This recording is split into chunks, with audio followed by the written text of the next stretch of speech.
Remember our station, oh God, our local station, and bring news to us.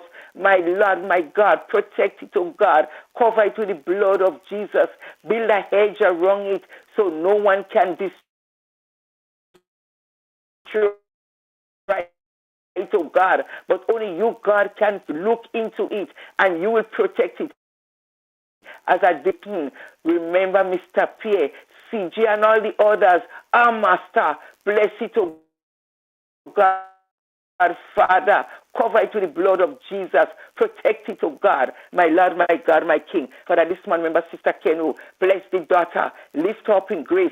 Cover her with the blood of Jesus and bless her household in the name of Jesus. And we tell you, thank you. Thank you, remember husband, oh God. Bless him, oh God, Father. Help him, Lord, Father. Where he's weak, Father, make him strong. And where he's strong, make him stronger still. Because you know everything concerning him in the name of Jesus. So, Father, you taught us to say, whenever we pray, we must say, our Father, who art in heaven, hallowed be thy name, thy kingdom come. That will be done on earth as it is in heaven. Give us this day our daily bread, and forgive us our trespasses, as we forgive those who trespass against us. And lead us not into temptation, but deliver us from all evil. For thy is the kingdom, the power, and the glory forever and ever. And we say amen and amen. Father God, not forgetting Igwe, bless the young man. Cover him and his family with the blood of Jesus. Bless him. Igwe, have a good morning and have a wonderful weekend. God bless you. All right, take care. Bye-bye. Bye. Bye.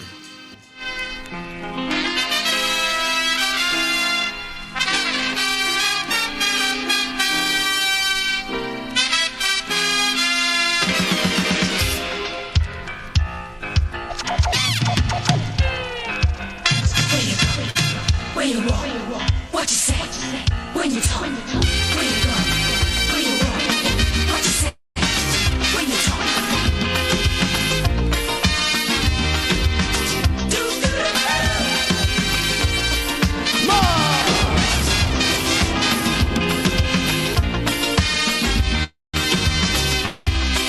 It's a hungry world out there, with everybody scrambling to get a share. Wolves in sheep clothing, boats of prey waiting to swoop down on you, and there's no telling what they'll do. You gotta be careful. You gotta be careful.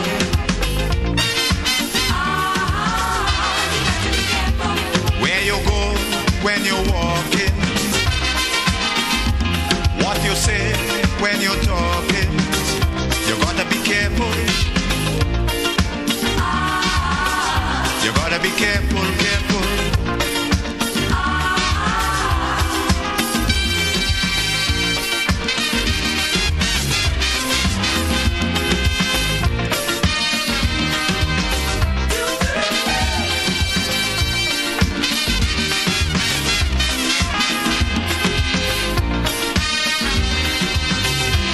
I say we have to prepare to meet the challenges of life without fear. Greed and jealousy, hatred and envy, man, you have to move with care in that jungle out there. You gotta be careful. You gotta be careful.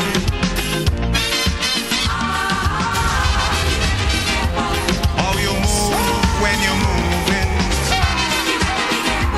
which direction you going, you gotta be careful. You gotta be careful, careful. Where you go, where you walk, what you say, when you talk, where you go, where you walk, what you say, when you talk.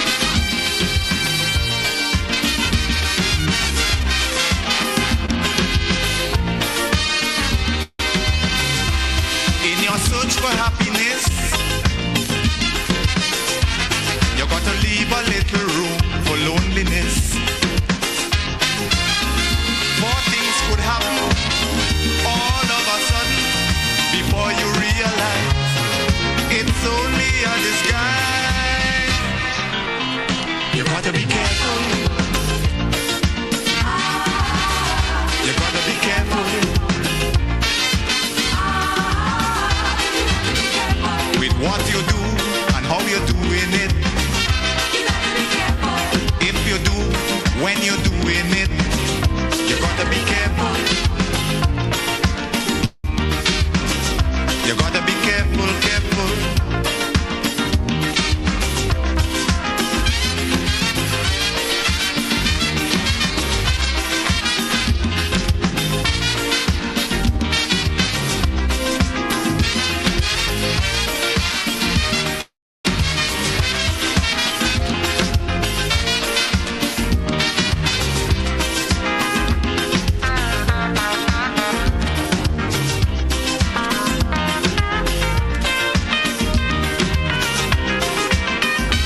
war that's going on.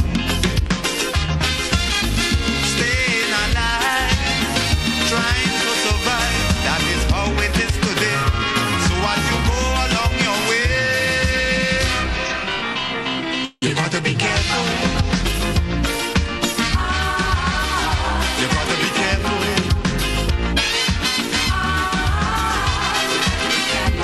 Where you go when you're walking,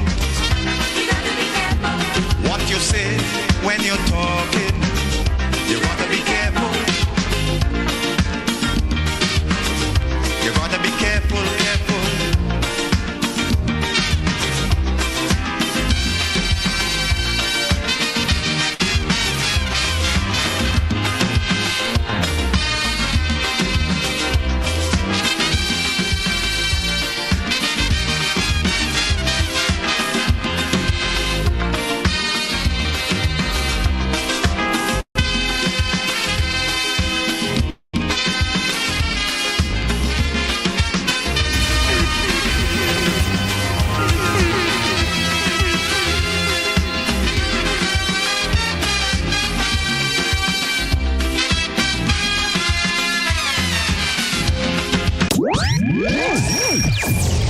From the north, covering south, east, and west. This is Real FM.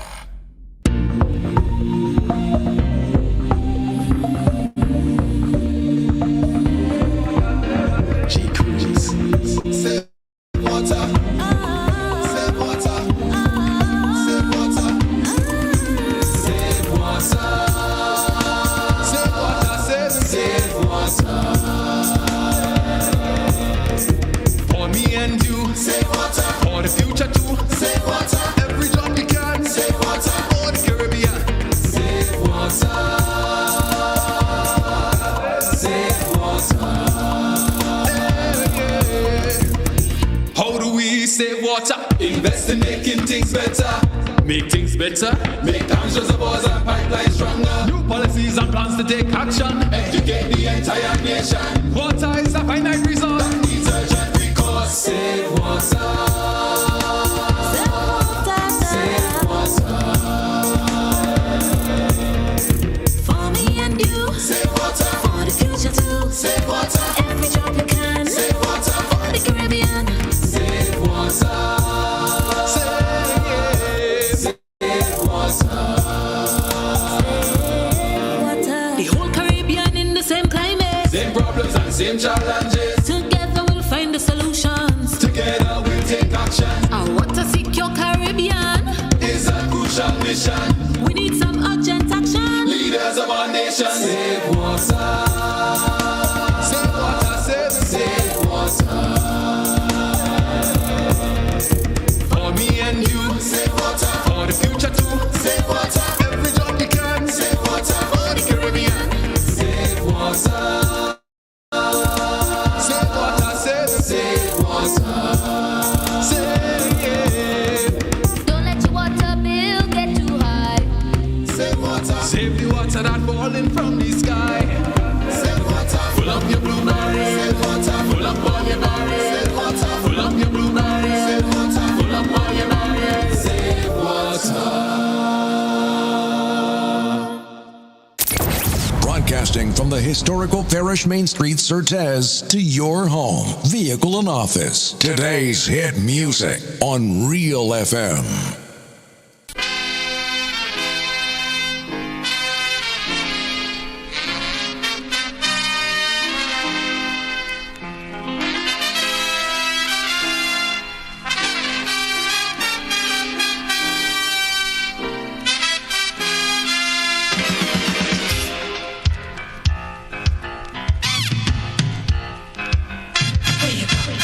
Where you go? Where you walk? What you say? When you talk? Where you go? Where you walk? Good morning again, folks. As we head over to the Met Office, we're speaking with Miss Cassia Johnson. Good morning. Good morning to you and good morning to the listeners. Here is the weather for today, Friday, 19th April 2024. Currently at the airport, conditions are fair and hazy. Winds are from the east at 11 miles per hour. Pressure 1012.5 millibars, which is below normal and rising. Present temperature 28.4 degrees Celsius, relative humidity 84%. Yesterday's maximum temperature was 31.5 degrees Celsius, minimum temperature last night 27.4 degrees Celsius. Over the past 24 hours, there was no rainfall at the airport, hence total for the month remains at 6.6 millimeters. Looking at the public forecast, valid for today and tonight, the weather is expected to be partly cloudy and hazy with the occasional brief isolated showers. A moderate haze advisory is in effect. Today's maximum temperature 31.5 degrees Celsius. Winds easterly to east-southeasterly at 8 to 18 miles per hour. Seas slight to moderate, waves 3 to 5 feet in open waters. Tides are currently low and will be high at 1:30 p.m., low again at 7:30 p.m. Sunset today, 6:19, sunrise tomorrow, 5:52. Again, the weather is expected to be partly cloudy and hazy, with the occasional brief isolated showers. A moderate haze advisory is in effect. From the Met Office, I am Cassia Jones. Thank you very much.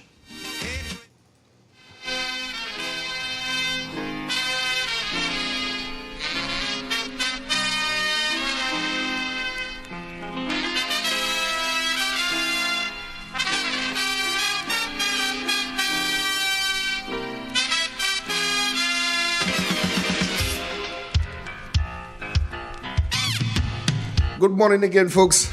Hope you're having a good one this morning. Good morning to Base Sky inside of London, England. Good morning to Miss Gemma Warwood.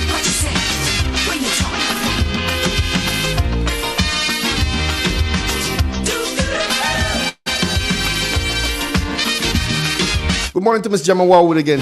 I want to send out some birthday greetings to her son, Jimmy Warwood. It's coming from your mom and your sisters and brothers and them and the rest of the family. So I hope you have a good one today, brother. Cheers for life. Good morning to Miss Ferguson.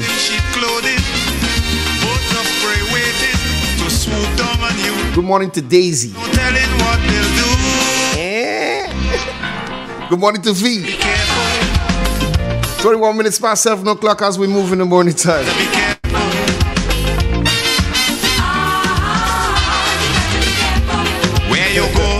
When you're walking, remember to keep visiting our website www.drealfmgrenada.com and check us out on YouTube. Just type in Real FM Grenada. Likewise on Facebook. I remember everybody that's online right now, you're doing something for me again this morning. Whenever we're on in the morning time, you're going to share Real FM with at least one person that has never listened to Real FM before. Let's get the word out.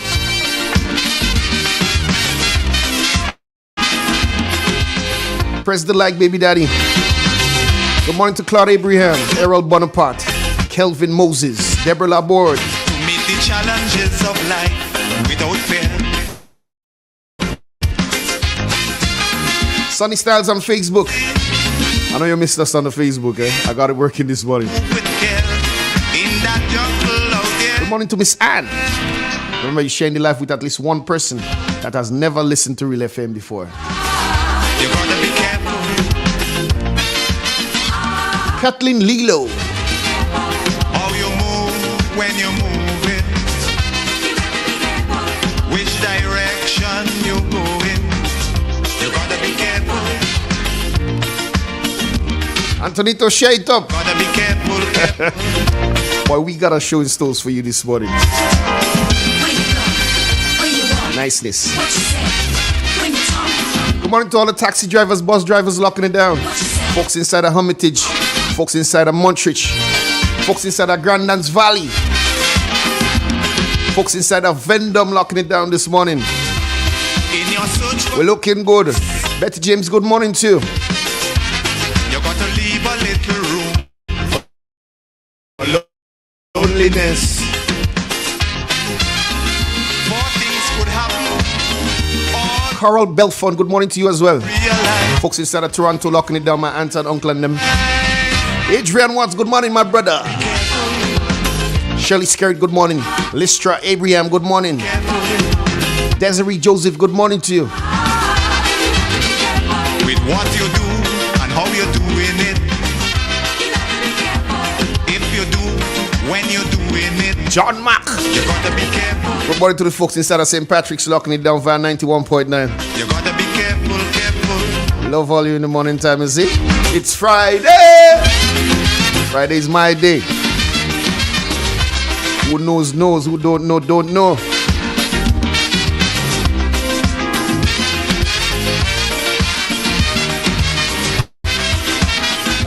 We're going to take a short break and we'll be back after this.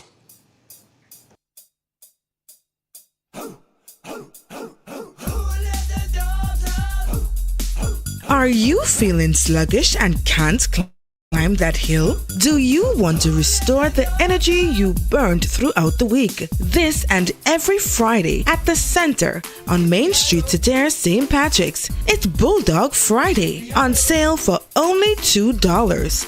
Yes! $2.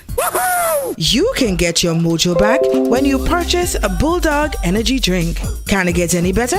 Available only at the center of it all.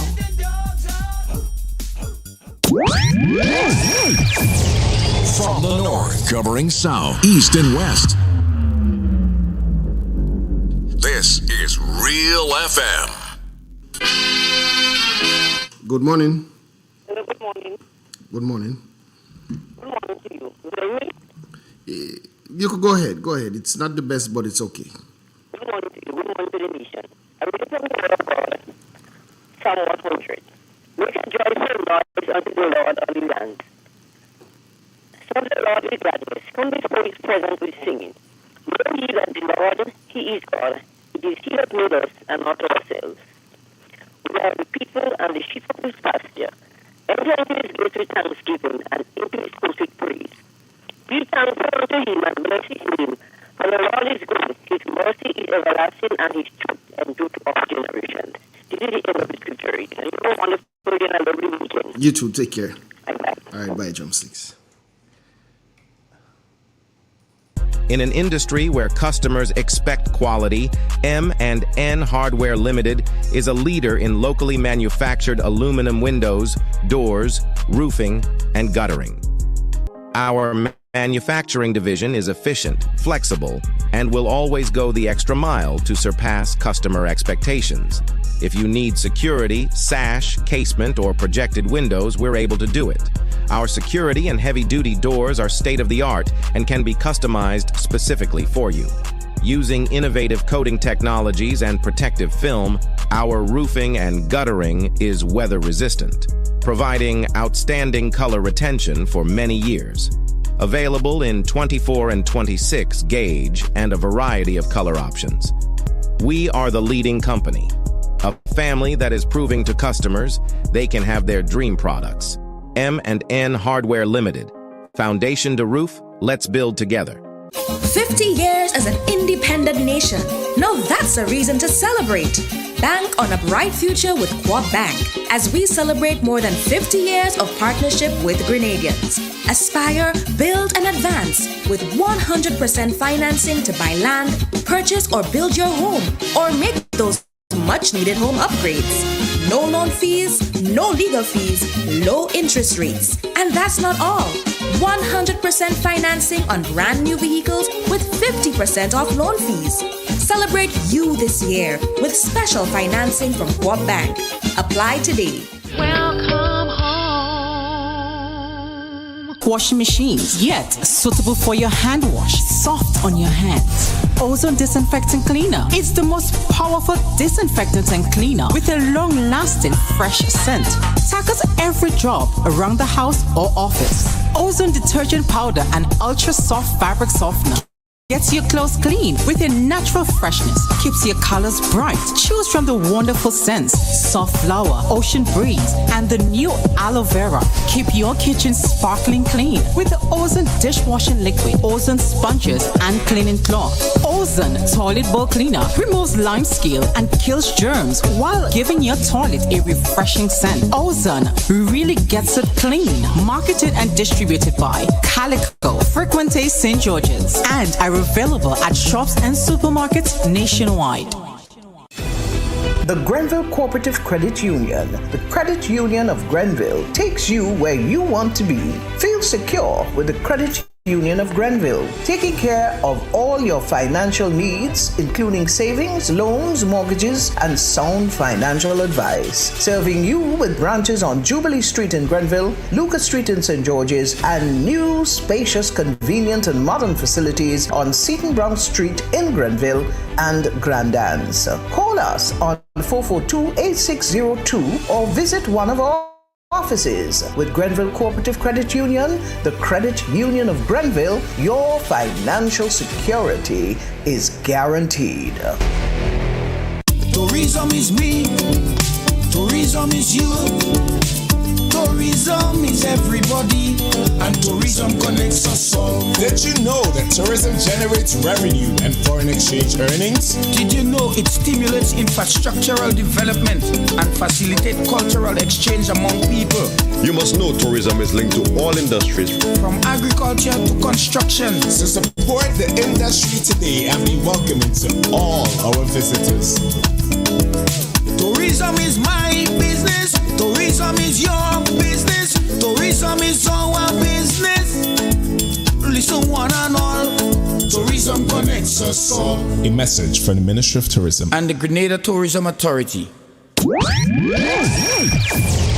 From the north, covering south, east, and west. This is Real FM.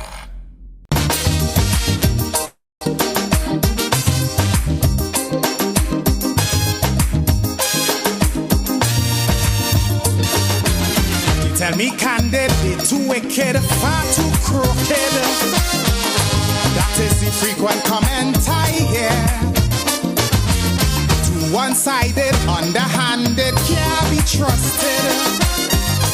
This is the opinion, ear to ear. For their own abuses, they keep making excuses. Housing crack up over. They unleash their lawyer. Set up an inquiry just to get it Rowley. But they wouldn't sue the false paper screw. I don't need more close to tell them go. Hurry, pack up your bundle now. Stop fooling the people. The country taking a beating. So maybe I repeating. Go. They're like a natural disaster. Now. 10 times worse than Ebola. Like a dog with fleas and tongue on the knees. And I'm begging go. Now we and I did one week. Prophesy to the country, streams turn into rivers, then into seas. Is why I'm singing. Now this is my humble petition. Announce the date for election. Go now, please. Accidental, detrimental, could be lethal. Are you willing to take that chance? Much too seedy, they too greedy, eyes too beady. Honeymoon and before the romance. We expect corruption, but now without check or interruption. That a few might stuff their pocket, but not racket by the pocket. From the constant comments, we get no recess. Before things fall apart and the riot starts. Even in chutney, I'll tell them go. Make it sooner than later. To protect the future, please. For the sake of we children and the next generation. Go. To safeguard our image. Before Griffith cause more damage. Like a dog with fleas and dog on the knees. And I'm begging go now. They try to stick me with rage me. They have more trick than Houdini. Streams turn into rivers, then into seas. That's why I'm singing. Go now. Please, Mrs. Kamla. Go now. Take Munila and Sharma. Go now. Please.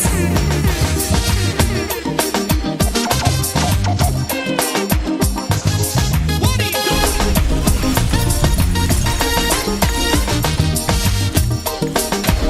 Okay.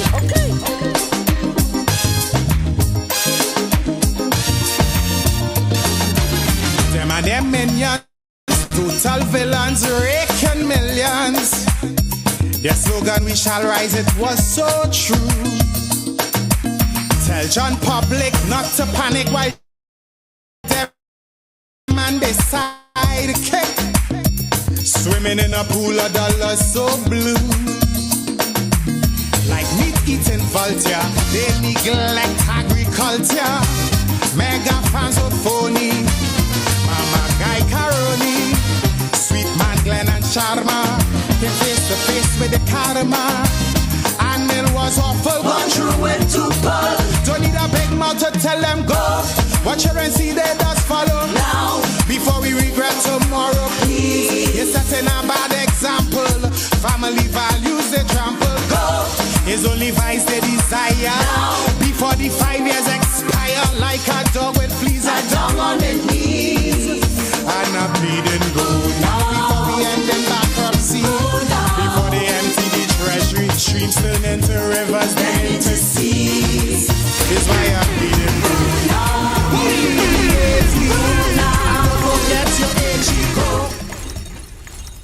Igwe. Morning, my brother. Peace, my brother. Before we get into the meat of the discussion, I need to big up one of my listeners and friends, and a friend, Lena Brizan. Birthday time. Let's see if I could strike a tune. Happy birthday to you, Lena. Happy birthday to you. Happy birthday, dear Lena. Happy birthday to you. So we get out of the way. Real expression for Friday, 19th April 2024. The extension where any and everything could be discussed. If we don't have the information now or the receipts, we're always happy to go and get it and bring it back for you. Grenada is my constituency, Real FM is my parliament. I'm the people's spokesman alongside with the Igwe, blessed and protected by the Ancient of Days. My purpose here simply is to bring you, the people and the listeners, the facts. Facts check me. Don't take what I say just so check it out. Facts has only one side. What you do with the facts is a matter entirely for you. Daisy,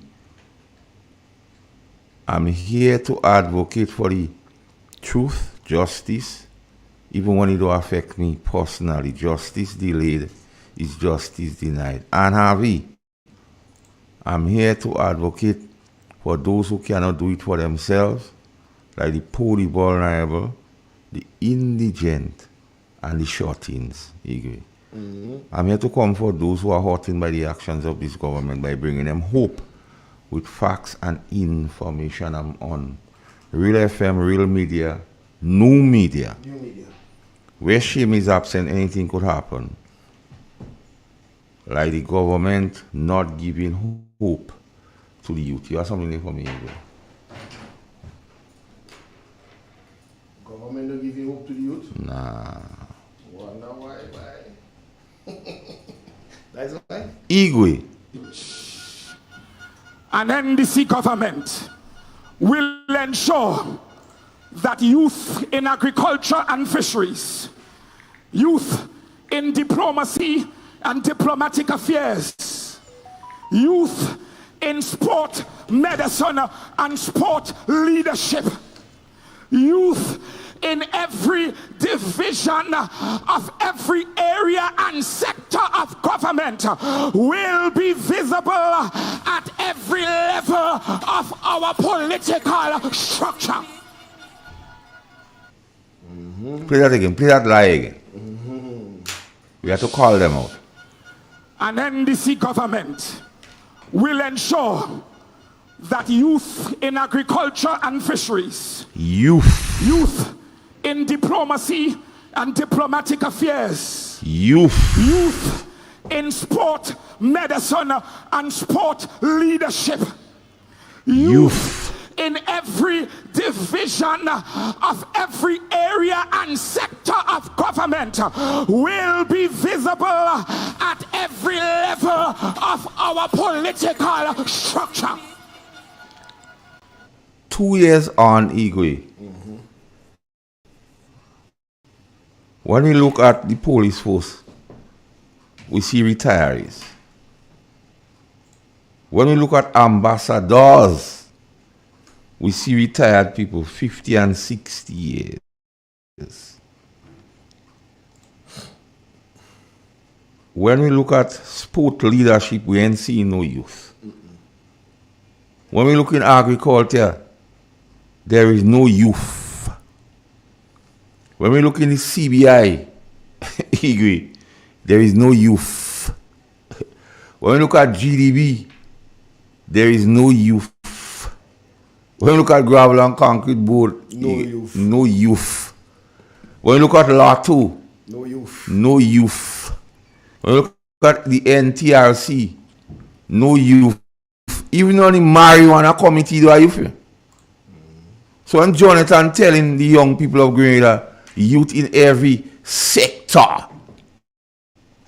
Jonathan is the Minister of Youth now. And so? Jonathan is youth and I'm waiting. But the question is, Igwe, the Prime Minister boasts when he just came into office how much thousands of applicants he have, and those applicants and them had a briefcase of certificate, as Mr. Pierre does say. So like they don't consider them applicants and them. Because we don't see any youth in the hierarchy of the police force. We not see the youth as ambassadors. We not see youth on the boards of the CBI. We not see youth on gravel and concrete board. We not see youth on the Lotto board. The NTRC, we not see youth. And I tell you, even the marijuana committee, who is the youth on those committees? And people running around the country saying they have the monopoly on marijuana already, and I want them or what that. And they want to talk about guns and amnesty. We go deal with amnesty and bail and things later, anything. In sports leadership, I ain't seen no youth. So Jonathan, when you see that, what really happened? There you go. So I think you never let people hear what Jonathan say, because they don't see people tell the same thing or they want not true. An NDC government will ensure that youth in agriculture and fisheries, youth in diplomacy and diplomatic affairs, youth in sport, medicine, and sport leadership, youth in every division of every area and sector of government will be visible at every level of our political structure. So, Igwe, I want somebody to call me. Call this radio station this morning and tell us in those areas, in every structure of government, where are the youth? Because these guys, the Minister of Youth, no.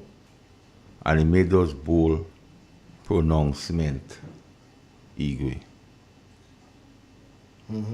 So we watching. We did. We listening. The people want to know, Jonathan, why are you holding back on the youth? What has the youth done that you're punishing them? That is the question you and the Prime Minister has to answer for the youth. Equally. On the extension, we discuss anything. But there's a matter that reach me. And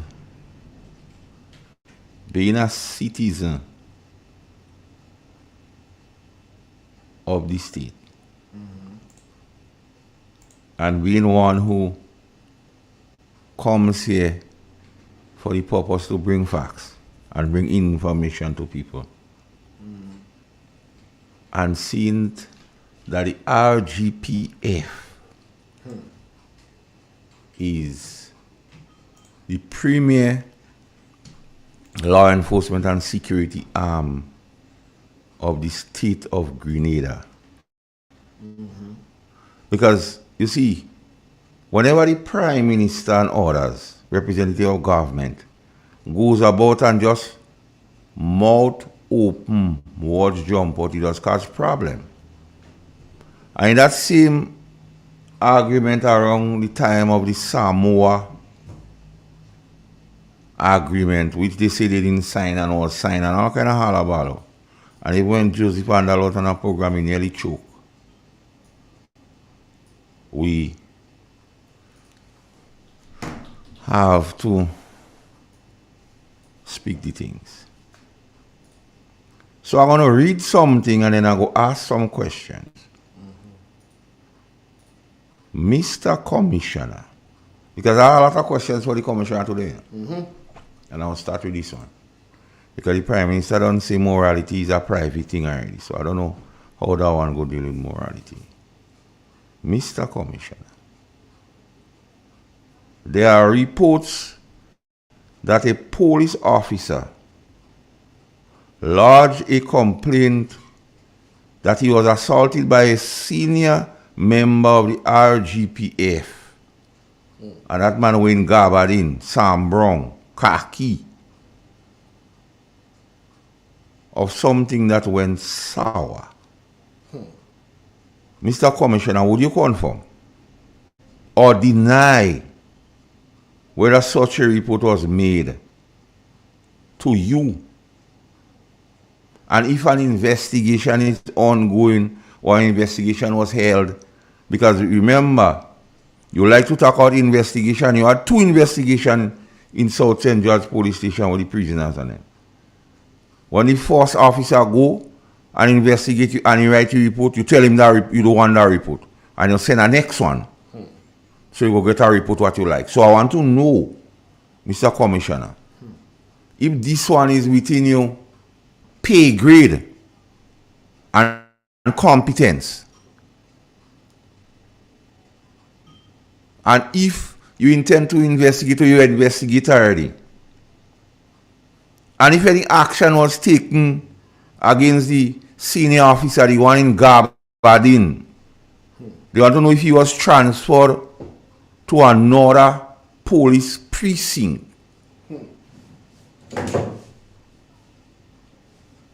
Because the people want to know. Because you see, people have to have confidence in the police, in the police, in the po. I tell you, I warn you, I say, this one here, you don't have security of 10 years, and you got a problem for you. Because a lot of things you go want to deal with, you won't be able to deal with it. But you don't listen. $94,000, they say, not me, them say the $94,000 for the leave maybe was enticing, I don't know. There's information suggesting some $94,000 and some leave payment, I don't know. There were chatters on the street saying, and there was someone who just called me 3 a.m. in the morning and say, so I had $94,000, I study libel, I study scandal. But then I was only reporting a dream, 94,000. So I don't think 94,000 outweigh the pay grade and competence. But you have to treat with matters like that, Mr. Commissioner. So we await, the public await. And they say, the public say, there's information suggesting from the public, it is alleged that the same set of people that start promulgating that incident, it is some people that used to receive information, inside information. They say when they pipe the boss, they might used to benefit from the leak. So when they start to ask about these things, I don't know if you have another plumber up there, busting pipe. Vanny, good morning. I need you to talk to me, Vanny. So somebody was listening me and knows Vanny or know how to get in contact with Vanny Cohen. You have to call you. Tell Vanny Cohen, Mr. Vanny Cohen, that Massacre say he need to have a conversation with him. My number is 404-2642. Vanny, call me. We have some things to discuss because I find you should be in the know. Things going haywire. You should be in the know. So, Mr. Commissioner, please, for the sake of the children and the next generation, what is going on in the RGPF? They say ask them retirees on food judge for me. A guy say education is a golden rule Igwe, but not for you to turn a power hungry fool. They say next election, they saying it flat. They're looking for some people different. Morning to the Speaker of the House. Something. Well, school children say they might send him to replace Dennis in St. Patrick's East. So the school children say, I start to pick up that. So Dennis, type again today. Because school children say, they speak. That's why the school children say there's information to say it is alleged. It is alleged I've been out of the abundance of caution, Igwe. It is alleged, and there's information suggesting that the speaker might vacate the chair and become a senator. So who taking the speaker first? I don't know, I'm just telling you. That's what is alleged. He might vacate the chair and take a senatorship and come and show a lot in my constituency, the St. Patrick's East. I await you, Mr. Speaker, if that is so. We await you. We await. So Dennis, they didn't want Christopher Columbus in Italy. They didn't want Christopher Columbus in Rome. So watch your back. I tell you, Dennis, I was your friend. Because they won't tell you that. But I go say it. Like parang how I buy so I sell, me don't add it, me don't take it out. Just like they say in the book, when you read the book, if you add this problem, if you take out this problem, so I don't fall in victim. But that's what school children say it is alleged. That kind of phone calls I start receiving 3 a.m. They say, so if you see, so they say, if you see the speaker vacate the chair and he's made a senator, so they say, a guy from St. George's, Northwest Smelly Rat. So he put up a whole plan for the rest of the year. So he's saying now, let it come and try to move me. Yeah, the one that's saying he's a representative and the people don't vote for him. He say, let it try to come and move me. Because the Canada thing was a kind of thing. The Canada thing. He might go in Vancouver. Might make him the ambassador to Vancouver. Because they say the speaker really, that's what them say there. There's information to suggest School that. children are talking so. And big people too. And big people too. And they say, because you have some of them, what is yellow chest. So then they come and visit me, I give them rum to drink. Because they say when you hear men drink rum, they can't lie. They say it as it is. So as they come, Rum one time. yeah, the bottle of Sparrow. Waiting. I give them a bottle of Sparrow too.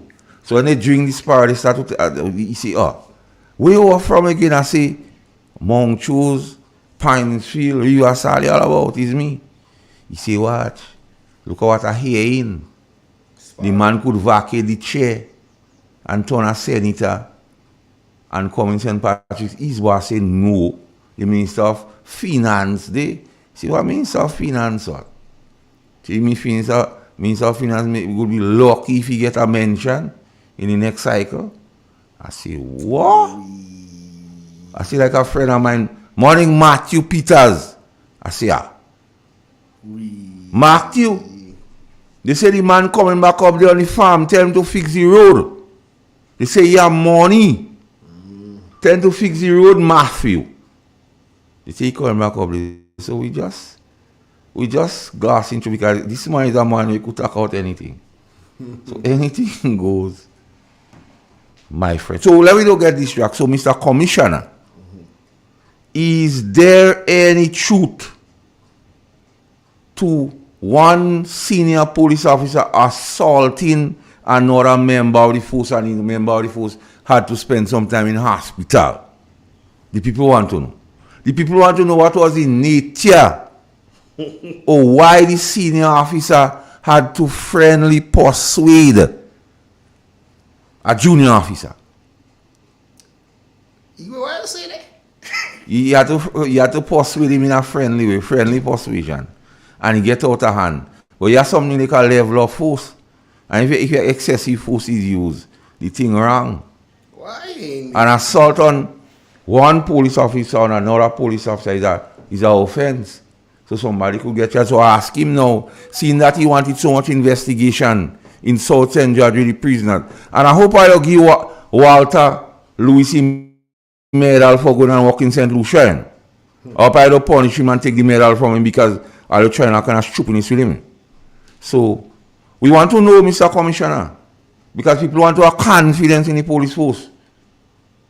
And we want to know why the officer, if you don't find him, because how the thing go, Igwe, you charge a person, you have a trial, and if you find them guilty, the level of penalty, either you demote them or you charge them a fee or whatsoever. But just moving people willy-nilly, just transferring people. And if you transfer the man and he want to leave, give him a leave. Yeah. So why you making him, you frustrating the man if he asks for a leave, give him? Mr. Commissioner, you have to handle the thing. And this one is well between your pay grade and your competence. So we don't want to excuse this one about that is above me pay grade or me competence. It is well within your pay grade and competence. And if it's a scourge, what going around? I don't want them police to sing in the song, follow the leader, leader, leader. Don't follow the leader. I don't want them singing, follow the leader, leader, leader. Police, not to adhere to the principle of following the leader, leader, leader. Don't follow the leader, leader, leader. Look at something from a fellow called Crow. Follow the leader to see if he copyright. Don't follow the leader, leader, leader, leader. It's high time we deal with this nonsense once and for all. Morning to the police who are attached to CRO. Morning. Valerie Calder and others. Val, they see some list making around, I don't know. But they say they don't find they see you and Cassandra Pascal and Karen Dunbar and Henry Victor and Garments and Bolo. No copyright. And Gary Gill and Edwards, eh? No copyright, good. Yeah, the chorus. Don't follow the leader, leader. Play like you see the chorus one. Follow the leader, leader, leader. Yeah.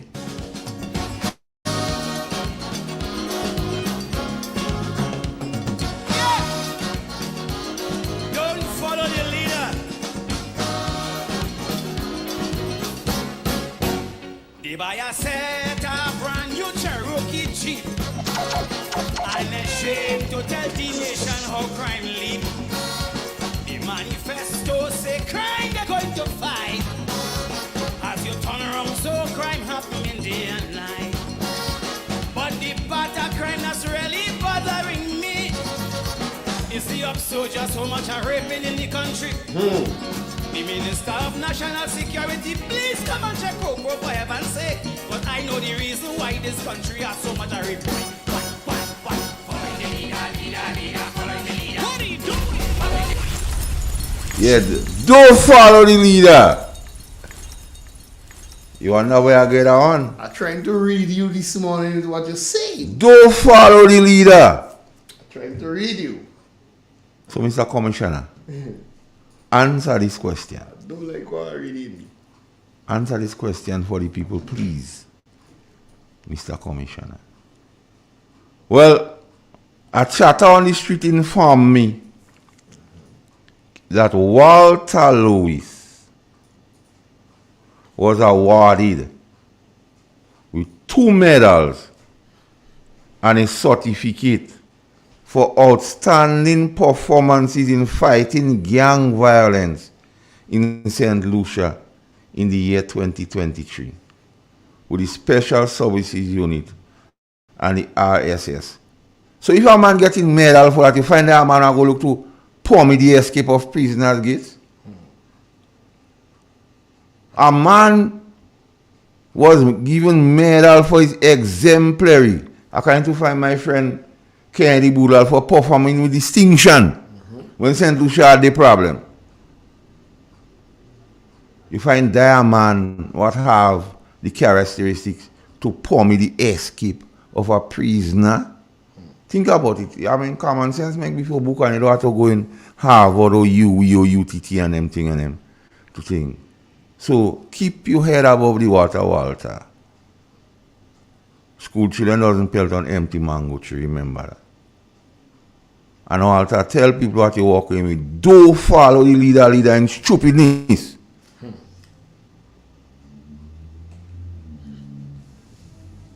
Igwe. Let's take a short break and come back, Igwe. Yeah.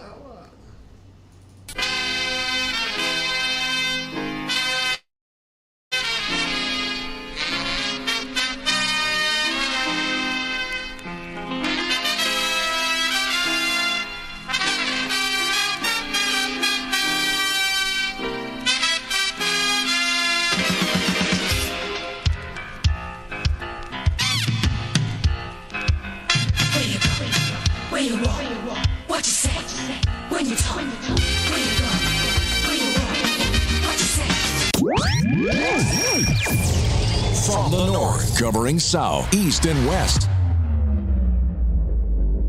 This is Real FM.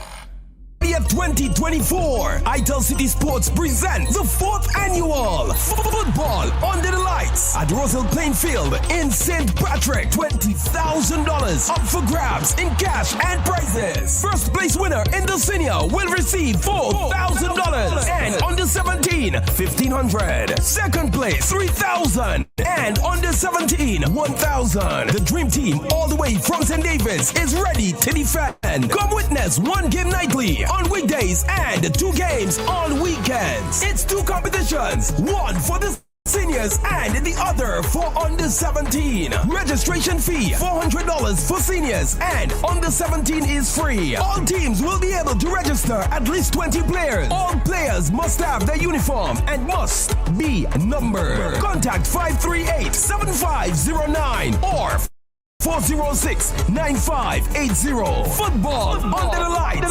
Saturday, February 3rd until April 30th. Roselle Plainfield, St. Patrick's. Be there. The Caribbean Tourism Organization's 2024 Sustainable Coming Grenada, in conjunction with the Grenada Tourism Authority, from April 22nd to April 24th at the Radisson Grenada Convention Center. Join us as we delve into the theme of the 5 Ps: people, planet, prosperity, purpose, and partnership. Whether you're a student, an industry professional, an advocate for sustainability, or a company driving change with innovative eco-conscious practices, there's something for everyone at the 2024 Caribbean Tourism Organization's Sustainable Tourism Conference. Mark your calendars for April 22nd to 24th and register now at CaribbeanSTC.com to be a part of the conversation that will shape a brighter future for sustainable tourism in the Caribbean. Brought to you by the Caribbean Tourism Organization and the Grenada Tourism Authority. Don't miss this opportunity. Register today at CaribbeanSTC.com or call 440-2001 for more information. Step inside. Immerse yourself in colors that come alive. Color biases. Let your imagination run wild. Surround yourself in a world of colors. Color biases. Endless inspiration. Bold expression. Bold expression. Color biases. Seasons express. Express your style with color by Sissons. The first word when you speak about furniture is classic. Yes, at Classic Furniture, they design and make the best in local furniture. All their products are made from the finest local wood available on island. You think it, they design it and make it to your expectation. The highest standards at the best possible price, and they also provide higher purchase for you, their valued customers. Located on Ben Jones Street in Grenville, with their factory at Chantimel in St. Patrick. That's where you need to visit when looking for products made of the finest local wood. They deliver and install items at no extra cost. Your satisfaction is their mission. The extra step is taken to ensure their customers are completely satisfied. They do doors and finished kitchen, supplies mattresses, and restores antique pieces to look like the first day they were made. Hey, give us a call on 442-4645 and 442-9726. Classic Furniture, Grenada's homegrown furniture producers.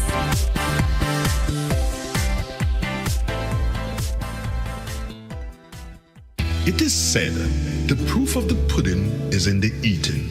Therefore, the authenticity of the beverage can only be acquired in the taste. A taste which is original to Antoine de Beauregard Industries and comes from a combination of spices and local rum, which can hold its own all over the world. Woodman, a strength which speaks for itself, a taste which stands out from the rest, bottled with care, which speaks to perfection. Try Woodman today and be stunned by a flavor as never before. Let your palate savor that which is produced locally. Do not be deterred by substandard products. Our taste speaks volumes and sets us apart from the competition. You will be satisfied with every sip of our product. Say rum, say Woodman, feel satisfaction. Now that's quality. Broadcasting from the historical Parish Main Street, Certez, to your home, vehicle, and office. Today's hit music on Real FM.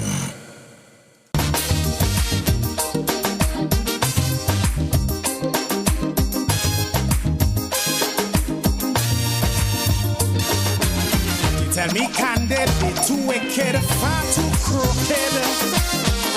That is the frequent comment I hear. One-sided, underhanded. And I've heard people talking out there, oh, the parliamentarians in St. Patrick, East and West have done nothing. Now, I don't know where they expect the government to get the money for to fix a road in 3 months' time. You good? Then is the chatters on the street give information to suggest is the speaker you might have to contend with you, not me. Those are the texts. Through the Senate.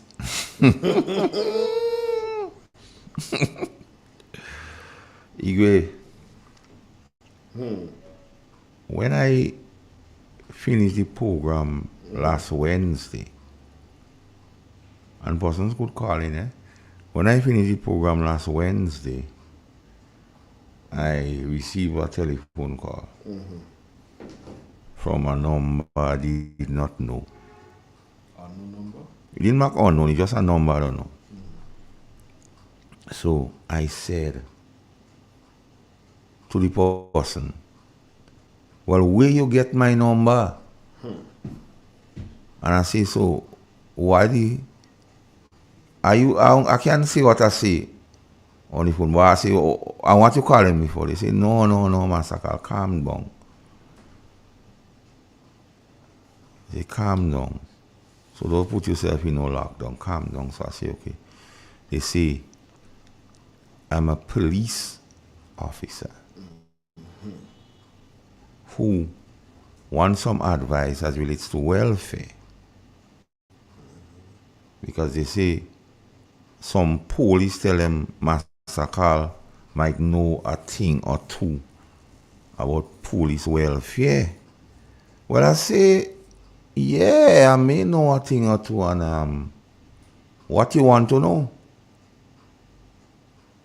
So they tell me what are the accounts, welfare accounts, and what they are what they should be used for, and so forth. And they informed me at the time that the chairperson of welfare apparently tendered the resignation. Morning, Auntie Va.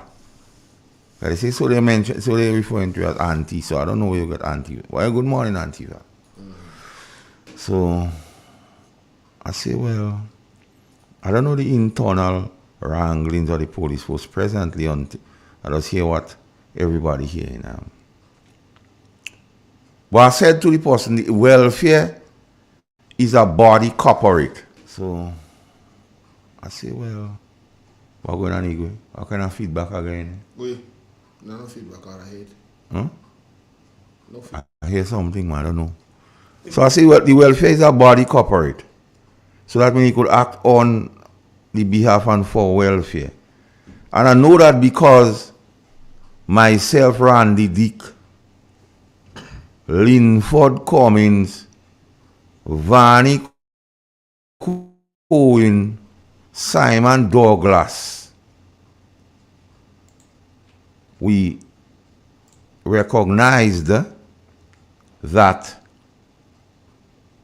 the police insurance I want to give credible information. The police insurance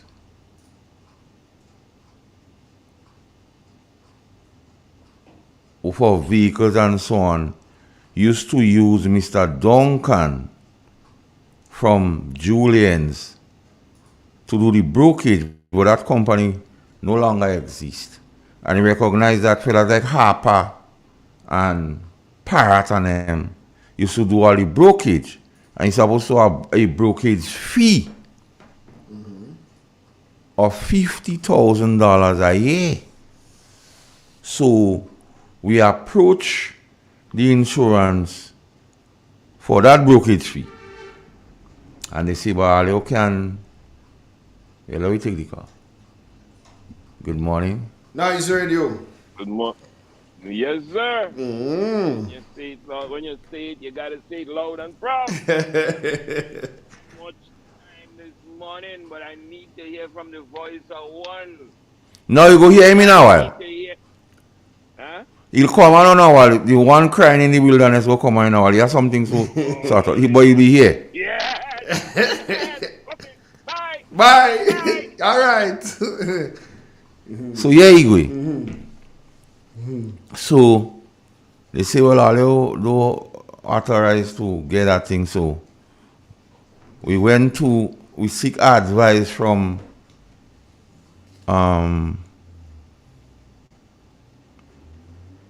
Mr. Hugh Wildman, Mr. Hugh Wildman. And we made some legislation amendment to the Police and the Welfare Act to make the welfare a body corporate. So Antiva, that information is supposed to be in a cabinet in the welfare office. So go up there and look for it. Good morning. Good morning. Master Carl, good morning. Hey, what are going youth? Igwe, good morning. Blessings.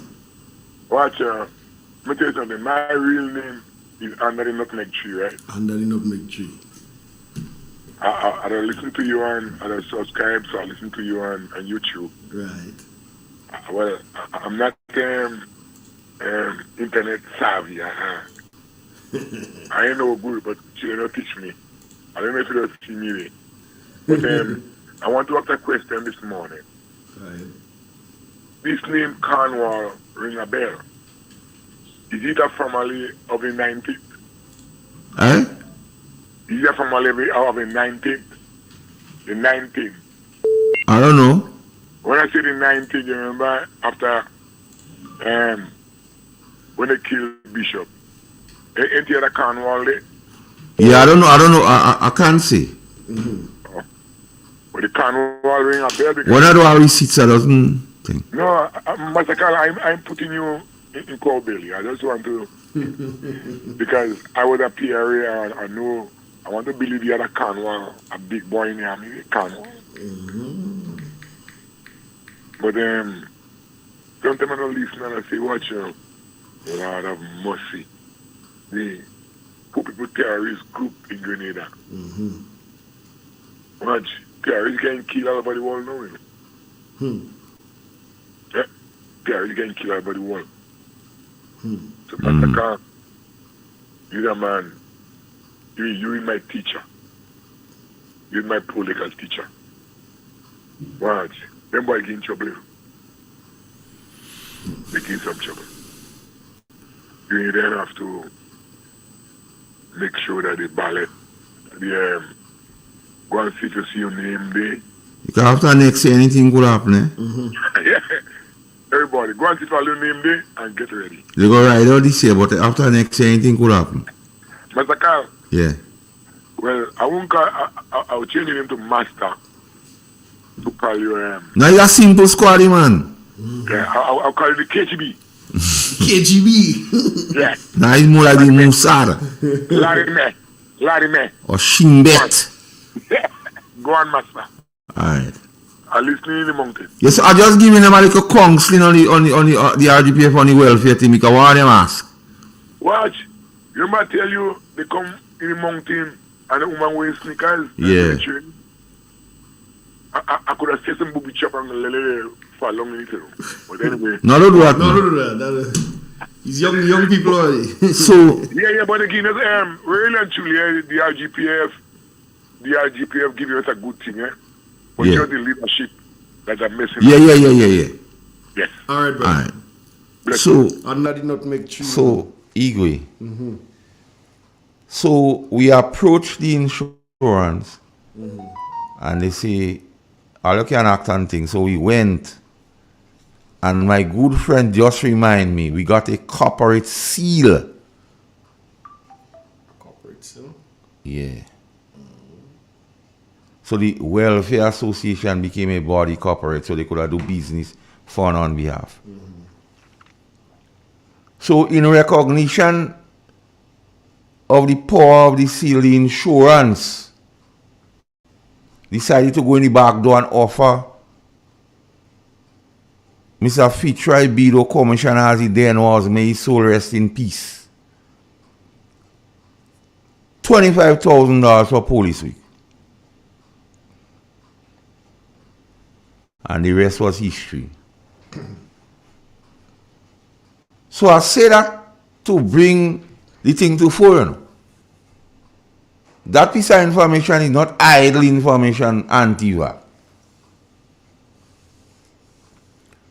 So what is on the street information is to suggest it is alleged that they want $100,000 for police week. 100,000? That's school children saying. Wow. So listen this, Mr. Mackenzie, because I know you don't know. And you don't have those around who I will tell you because they don't know too. So listen this. The $20 for police welfare, 10 is for sports. And the other 10 is for other welfare business like giving people small loans and so on. So in that account, $10 is for sports. And when persons do special duty, 25% does be withhold.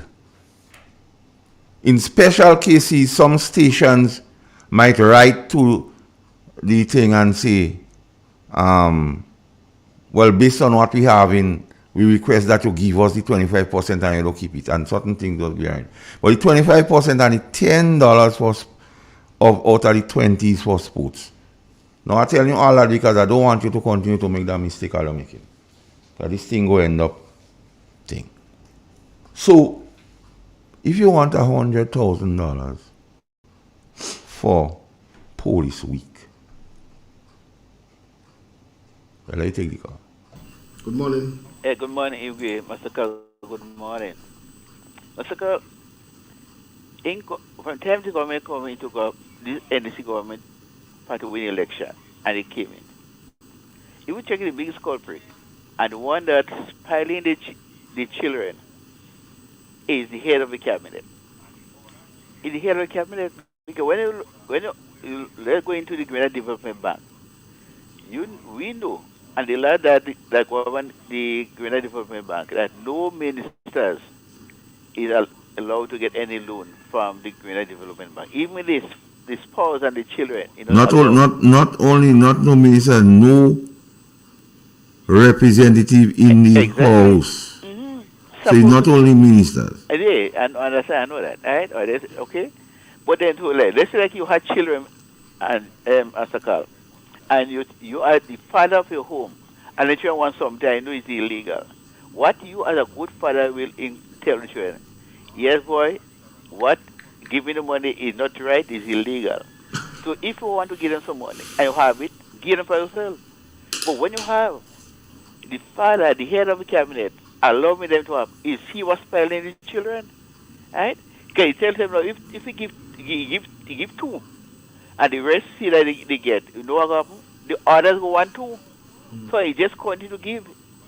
And when the poor man, the money in the Grenada Development Bank supposed to go to, they cannot get.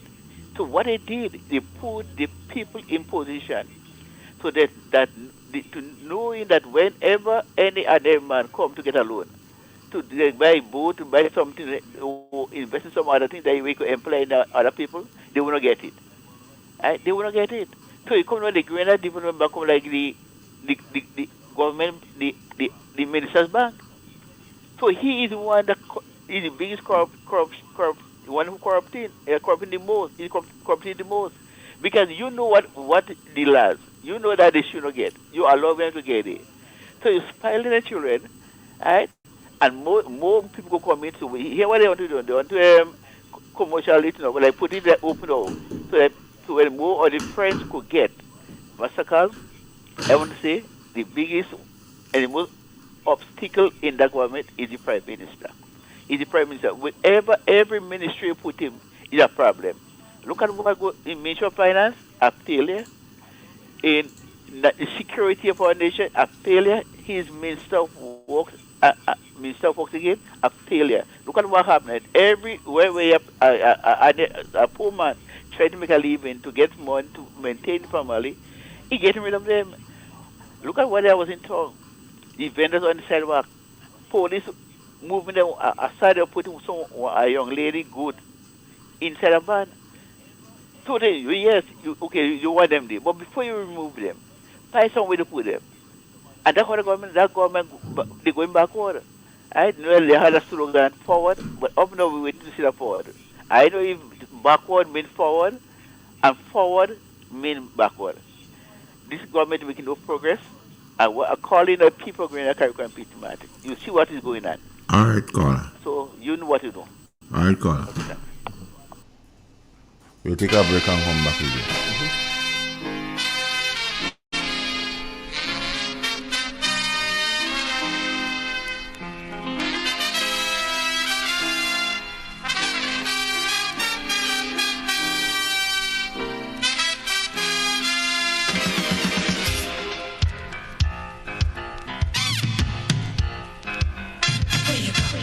Where you walk, what you say, when you talk, where you go, where you walk, what you say, when you talk.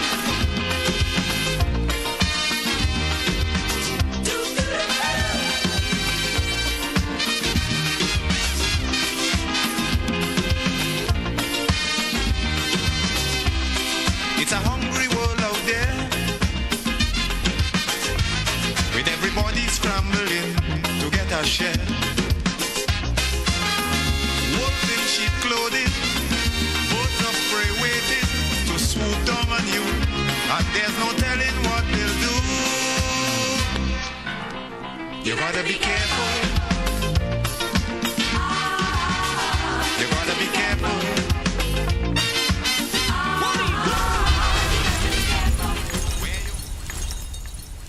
Igwe, it's happening now in frequency. Some fire, I don't know. I was just asking somebody the location of that same thing you say. I see. But why you have so much fire in recent times? Why? People being careless? The fire truck again, the police again. Yes. So, police again. Let me tell you now. So, the welfare became a body corporate. And note here, Igwe, the $10 is $20 for welfare dues. 10 for welfare business and 10 for sport. But that 10 does not mean it's for police week. Because you have police win ball, the team, football, they'll get uniforms, and so on. So if the police week committee want $100,000 to run police week, here's my suggestion. Speak to the insurance force about the brokerage fee. Because Parrot and Harper and them are doing the brokerage. So them have to get the brokerage fee. Speak to them about the brokerage fee. Secondly, speak to insurance consultants. They usually assist. Thirdly, that one of the business or the functions of the canteen Igwe. And if you fall short, then and only then, you could harass welfare for some assistance. You understand what I'm saying? So, all these shenanigans, because close to $1 million might be in a particular account in a financial institution, does not mean you could spend the people's benefit money willy-nilly. But then, because the Welfare Association is a body corporate Antiva, they can't stop you from wanting to do an audit of the welfare finances. Although the commissioner is ex officio, however, because the Welfare Association is a body corporate and the chairperson is the leader, they could audit the welfare finance to know how much money they have and where it is, how much are they in RIs, or how much are they in cooperative and all that. They could tell you that. They can't stop that.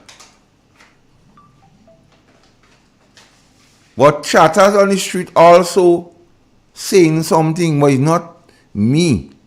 That information to suggest, or it is alleged, that all may not be well with the accounts. There is more reasons for an audit to be carried out. Because once you're dealing with the people's money, you have to give account for the people's money. So, Mr. Commissioner, I spoke to you earlier on about the allegation about the assault on a police officer, which you need to check, and the nation need to know. Just as I already go and give press conference with the prisoners, you're supposed to, because you see, the police force supposed to have some integrity, and you want people to be believing in the police, which will help in community policing and others. So you have to treat with this thing, because if the police calling me, my phone ringing like crazy and they tell me, Master Carl, you have to talk all this welfare and this 100,000 and police week. I giving you So, Jacob brother, they say you're in charge of Police Week. Yeah, we met recently, Jacob brother, and we good at on the face of it, and now we good. So Jacob brother, go to the insurance and ask them how the brokerage fee. And ask them when last they pay the brokerage fee to the police. So you might have a couple thousand, maybe 100,000, 150,000, maybe they don't pay long and they have to pay 50,000 a year. Maybe they don't pay 4 years now, so maybe you get in your easy $100,000. And if not, speak to insurance consultants. You want the health insurance with the police. Then the police canteen. Instead of buying a set of vehicle for the police canteen, check them. And then if all you fall short, then and only then I should approach the welfare. Don't make confusion with the welfare. And the next person who take over the chairmanship shouldn't just surrender and let all you take that money. So. Because it's the people's money. Who paying back the money? When you take $100,000, how it is being paid back? So when the police leave, they work and they have to get the money. How they getting it back? That is things what the commissioner need to stay on top of. And I think that is well within your pay grade and your competence, Mr. Commissioner. Because we have a few things to speak to when it relates to the police. Mr. Commissioner, they have another complaint on you. I does not be there. But they say in officers meeting, you bigging up SSU. Because they say you have a SSU background. The king's son have a SSU background. The man in charge of the Eastern Division have a SSU background. The man in charge of the Western Division have a SSU background. The present man in charge of the South have a SSU background. So the common denominator is SSU. But the folks not doing well, so maybe, I don't know. So why the folks not doing well? If you boast in and say the SSU factor, and then when the meeting with you, they don't tell you nothing. But after the meeting done, they calling me and tell me that. Because I wasn't there in meeting, so you have to find it's a coincidence that what you're discussing out or bigging up SSU, I saying it. So you have to realize something. Then they say again, have some decorum and unity. Because the one where the pastor can send in somebody some way and mom come in and retransfer the person to another place. So mom, I think, is at a lower level than the one by the pastor. So you have to have, you see, the folks have to have some unison. You can't just operate in it on fancy and on political favors and who is best favored by this present administration feel they could do what they want. That is mashing up the organization. And you have to do better than that. Mr. Commissioner, you have to take charge. Because at the end of the day, remember, you will have to leave someday, and it's what is being left behind. What legacy you will leave? What leg in your relay you're going to leave? So you have to look into it. So, Mr. Commissioner, you have a few things the nation wants to find out from you. One, about this assault. I don't know what is the reason what caused that, but all I could advise not to follow the leader. Because chatters on the street giving certain versions, just like how in Bible time, a lot of people talking about the Garden of Eden. Some saying the serpent do what, some saying it's apple, some saying other fruit. I don't care. So some saying what happened, what caused that, who's stalking who. I don't care about that. What I care about, you have to keep the esprit de corps and the decorum of the RGPF. You, what is the one in charge? Because the king's son tend to say, I agree with everything you're doing, so the king's son won't make a difference. And if you're going wrong, he won't tell you you're going wrong, he'll tell you, I agree with what you're doing.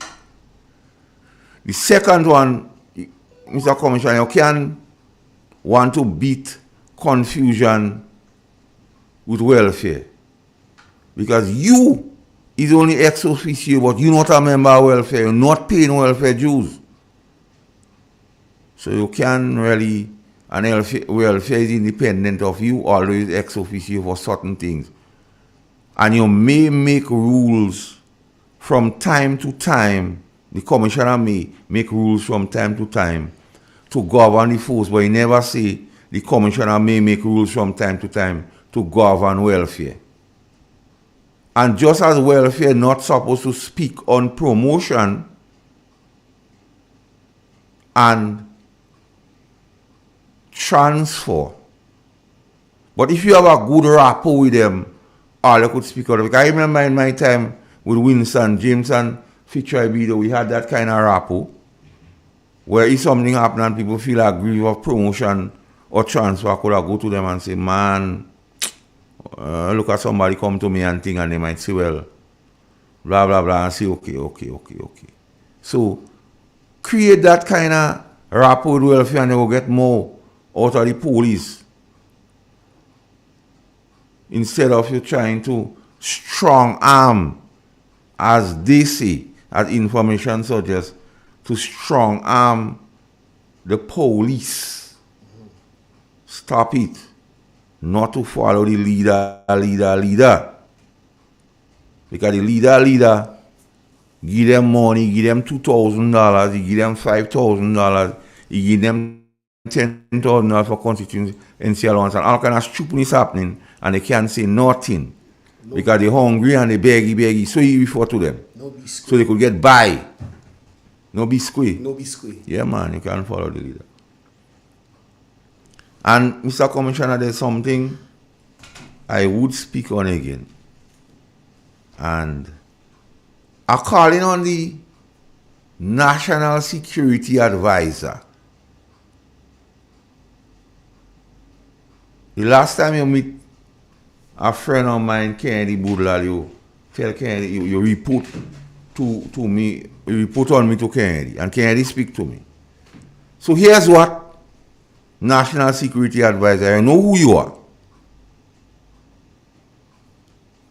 But before I get into that, if congratulations is in order for Miss Grant, the same orders come here again. And Miss Nancy and Sergeant Carlis and Miss Jeffrey and Miss Douglas. If congratulations is in order and they see you people as persons who could be leaders of the force tomorrow, congratulations I humbly present. If they see them as part of the succession plan on merit, congratulations I humbly present. However, there's some senior W sergeants and male sergeants what the question begs, why are they not being mentioned? Val Calder Dumont is one of the most senior sergeants in the world. Based on our report, she does an exemplary job in CRO. Cassandra Pascal, I think she did RSS or something like that. But the mere fact that she is performing at the level of RSS, she must be considered in the succession planning. Because in RSS, the kind of training you're getting is top-notch training. So I don't see you talking about succession planning and you want to integrate women and you feel you don't have enough women in the upper echelon of the force. But you have mom and auntie up there. So if you want to add some more moms and auntie, Val, Dumont, Cassandra Pascal, Karen Dunbar has been a force in immigration for a very, very, very long time. Then you have Gary Gill. Then you have one Sergeant Edwards on the port who might be the most senior sergeant in the RGPF. You have Bolo. You have Garments. I think you have one in them. You have Emerson, Baptiste in CID. I think and then Carl is in CID.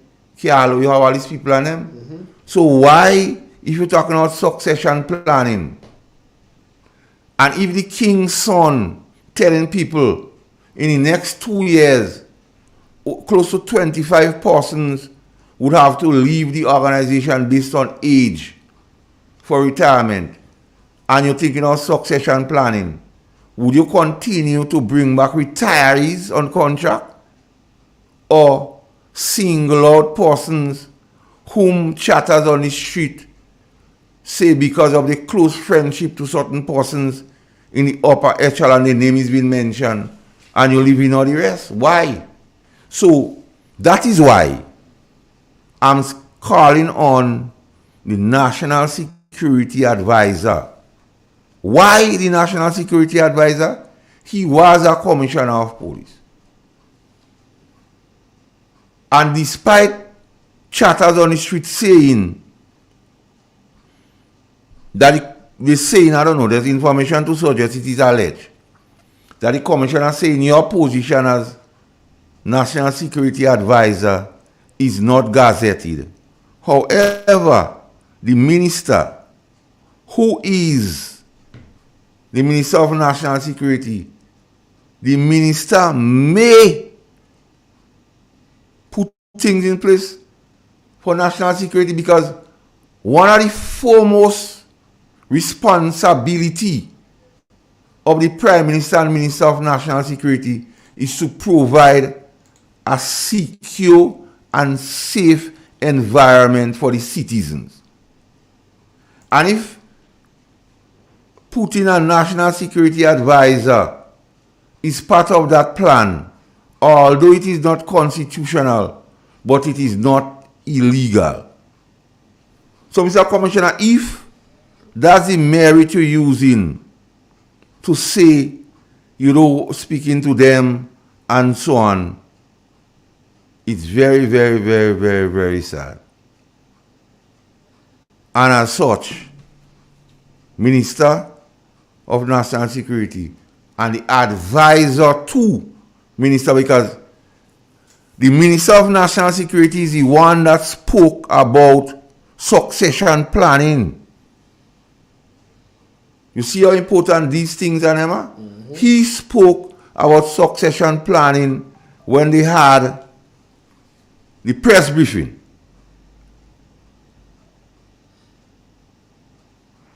So the National Security Advisor duty is to advise the Minister of National Security on national security issues. And the police force happens to be one of the things he ought to advise the Minister of National Security. Not to play commissioner, but to advise the Minister of National Security. So, Mr. Commissioner, these things are well between your pay grade and well within your competence. So you ought to sort these things out and don't let them fester. So I don't know if that's the reason Auntie Va resigned from the chairmanship of the welfare. So some things have to be done to get things done.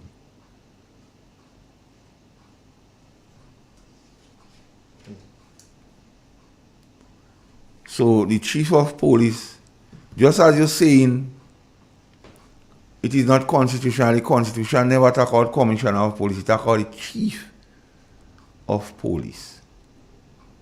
And you being the Chief of the Police,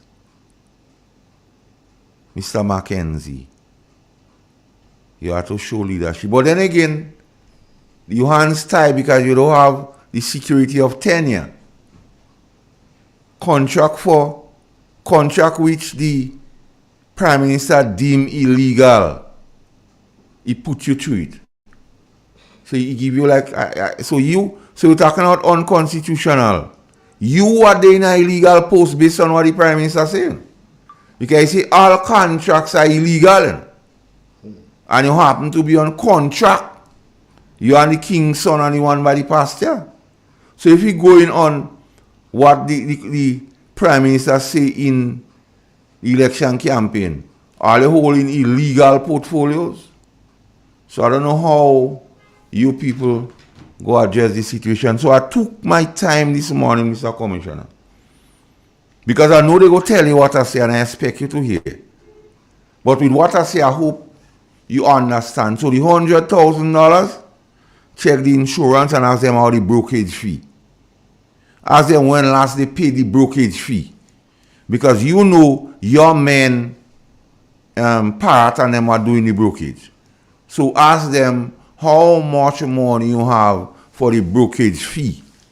Then check insurance consultants, they usually assist. And then check the canteen. And if you don't get the $100,000 by then, you could check welfare. So don't make confusion with welfare for the money. So, as chatters on the street say. So I try my best this morning to speak to you, Mr. COP. My critique, or advice must be taken in good faith. And hope that you motivate the force.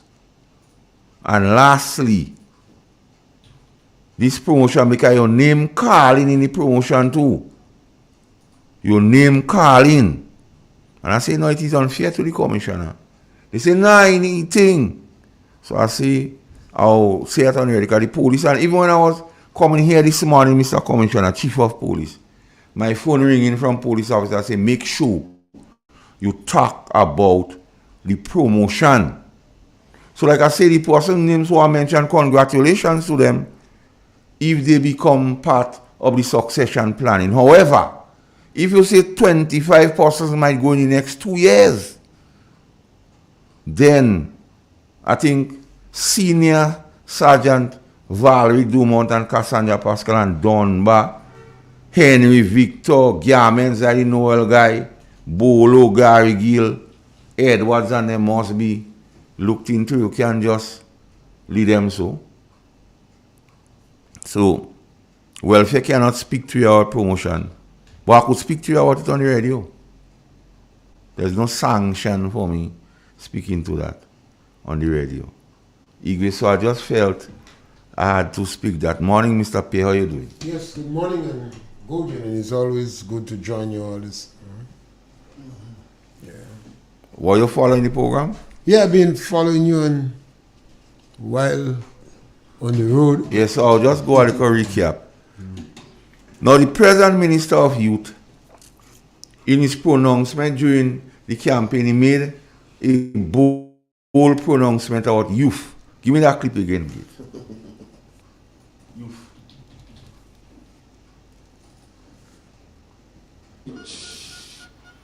An NDC government will ensure that youth in agriculture and fisheries, youth in diplomacy and diplomatic affairs, youth in sport, medicine, and sport leadership, youth in every division of every area and sector of government will be visible at every level of our political structure.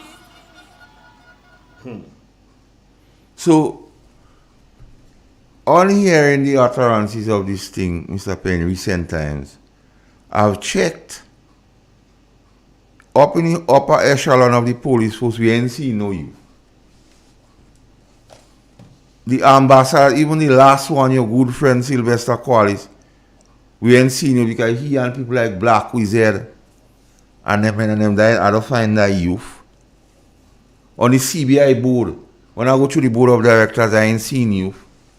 Gravel and concrete, I ain't seen youth. GDB, we ain't seen youth. Grand Lake, we ain't seen youth. Lotto, we ain't seen youth. The NTRC, we ain't seen, even the marijuana committee, they are youth, you know, Mr. P. So, I just want you to give me an idea when you're saying out youth in every, what you call it, every strata? Structure. Every structure. What he meant then, Mr. P, could you unpack that for me? Because we don't see the empirical evidence. Was it just a prank? You see, one of the challenges we have in Grenada, I wouldn't say in Grenada, maybe in our democracy, we go after individuals who sometimes have a good command of the English language, who well dressed, who tell you they have a bag of certificate. And sometimes we don't sit down and look at their policy, whether they advocated anything before. And the National Democratic Congress have a history of telling lies. Their lies are not spontaneous. They sit down and plan lies as a means to sell themselves.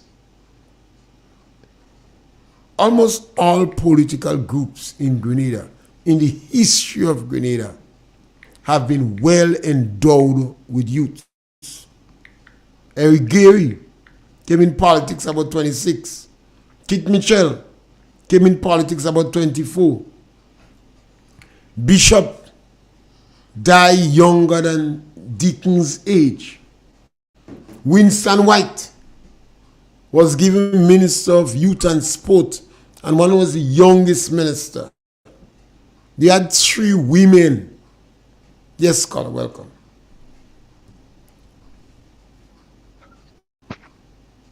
Morning. Good morning, Master Carl. Morning, Igwe. Morning, Mr. Pierre. Morning. What you guys doing? We okay? Great. Yeah, man. I'm great. I good. Master Carl. Hey. You started this morning on the police, basically on the prisons and stuff like that. There's an individual, an inmate at that particular prison that I saw on the news that was involved, that he got damaged and he got some injuries. That individual, Master Carl, for who don't know, because I've guessed people in the diaspora doesn't know this guy. This guy is one dangerous guy. And he is known to be a person that evades capture very easily. I am hoping that the Commissioner of Prisons, Mr. Nichols, put adequate security around this gentleman despite his damages, because what this guy is capable of and what he did already, it preludes what he can do if ever he's escaped from a prison. That is that one. Master Carl, we have in Grenada right now a situation where we have different mediums and ways of getting information out. And I will say there will be information that will be right, correct, wrong, and there will be information which I will consider to be alternate information, which means the information might be factual and given it, but you give it in a different way, because every story has 3 sides. Your side, my side, and the truth. Now, so, Mr. Carl? So they say. Right. Are we at the stage right now where a minister made a statement concerning the gas prices in Grenada? Why should you cap it at $15 when you can get it at less? Today we've seen the gas prices at $16.76.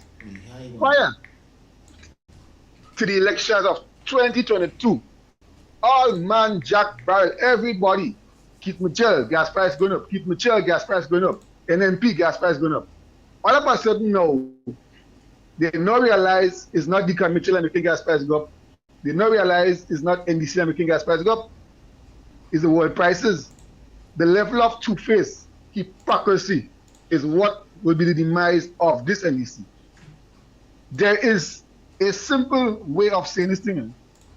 hypocrisy and stupidity is what I see happening right now.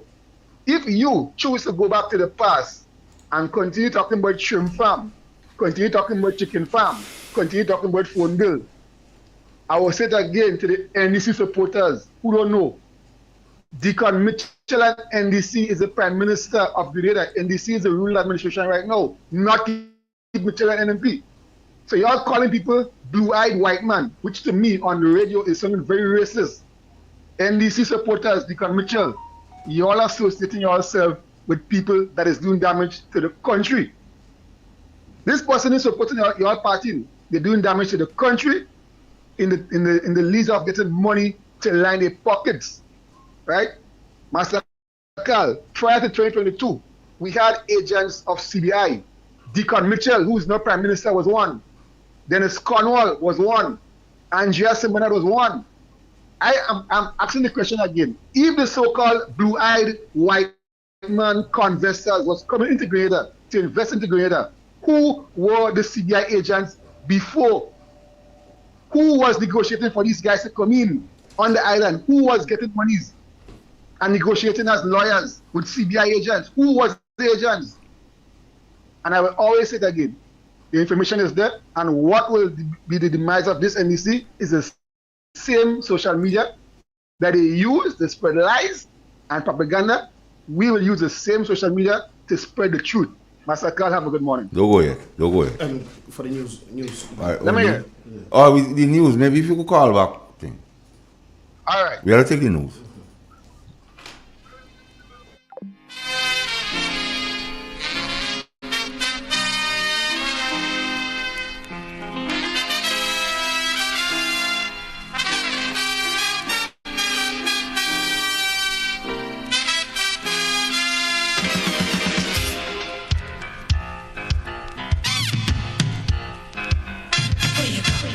Where you walk, what you say, when you talk, where you go, where you walk, what you say, when you talk.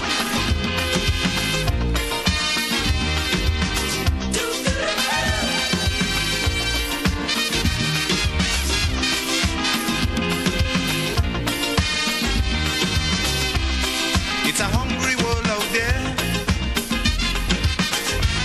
with everybody scrambling to get a share. Wolves in sheep clothing, boats of prey waiting to swoop down on you, and there's no telling what they'll do. You gotta be careful.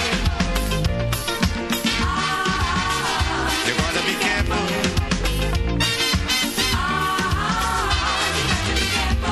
Where you go when you're walking, what you say when you're talking, you gotta be careful. You gotta be careful, careful.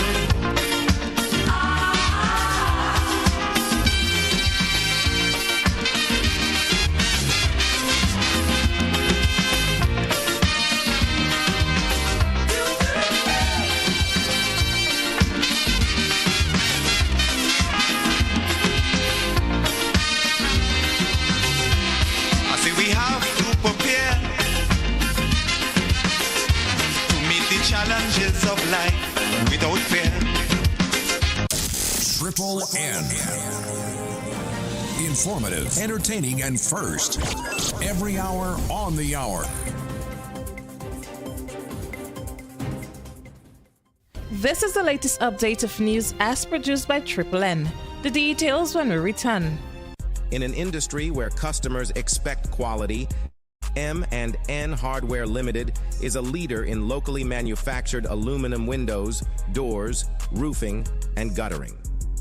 Our manufacturing division is efficient, flexible, and will always go the extra mile to surpass customer expectations. If you need security, sash, casement, or projected windows, we're able to do it. Our security and heavy-duty doors are state-of-the-art and can be customized specifically for you. Using innovative coating technologies and protective film, our roofing and guttering is weather-resistant, providing outstanding color retention for many years. Available in 24 and 26 gauge and a variety of color options. We are the leading company, a family that is proving to customers they can have their dream products. M&N Hardware Limited, foundation to roof, let's build together. Hello and welcome back. Locally, the World Bank, in collaboration with the Ministry of Finance, is hosting a 4-day seminar on international public sector accounting standards at the Radisson Beach Resort, which concludes today, Friday, 19th April 2024. The seminar seeks to empower finance professionals within the public sector on international public sector accounting standards to enhance its application in preparing financial reports. In the region, Barbadians are opting to file their taxes early this tax filing season. This is a welcomed move for the Barbados Revenue Authority. We have had over, I think, more than 300 thus far for just those couple of days that we were open. A lot of persons came out and filed early. I guess they don't want to get caught up at the last minute to be rushing to file their returns. So yes, persons are coming, they are filing, they are waiting patiently. We work with them through our Zoom calls, our Zoom outreach, right? But for right now, because of the atmosphere, the personal income tax, that is who we're primarily focusing on. Internationally, Indonesia issues tsunami alert as Mount Ruang volcano erupts on remote island. 11,000 people are getting out of harm's way, fleeing Mount Ruang in Indonesia. At least 5 eruptions have been reported in the past 30 or so hours, and the alert is now at its highest level. And a tsunami alert is also in effect due to fears that Mount Ruang could partially collapse into the ocean, triggering those massive waves. The volcano sits on the northern side of Sulawesi Island, which is very remote. And in sports, Jamaica will open the second round of the 2026 World Cup qualifying on June 6th, when they host the Dominican Republic at the National Stadium in Kingston. The team will then travel to Dominica to play their second game on June 9th to complete the first 2 rounds of match day in the second round. The other teams involved in Group E are Guatemala and the British Virgin Islands, who won a 2-legged playoff against the U.S. Virgin Islands to secure their spots. The other 2 match days will be played in June 2025. The announcement was made by Jamaica Football Federation's president, Michael Ricketts, at the Federation's official launch of Jamaica's World Cup qualifying campaign on Thursday. This ends the latest update of news. Thank you for joining us. Triple N. Informative, entertaining, and first. Every hour on the hour.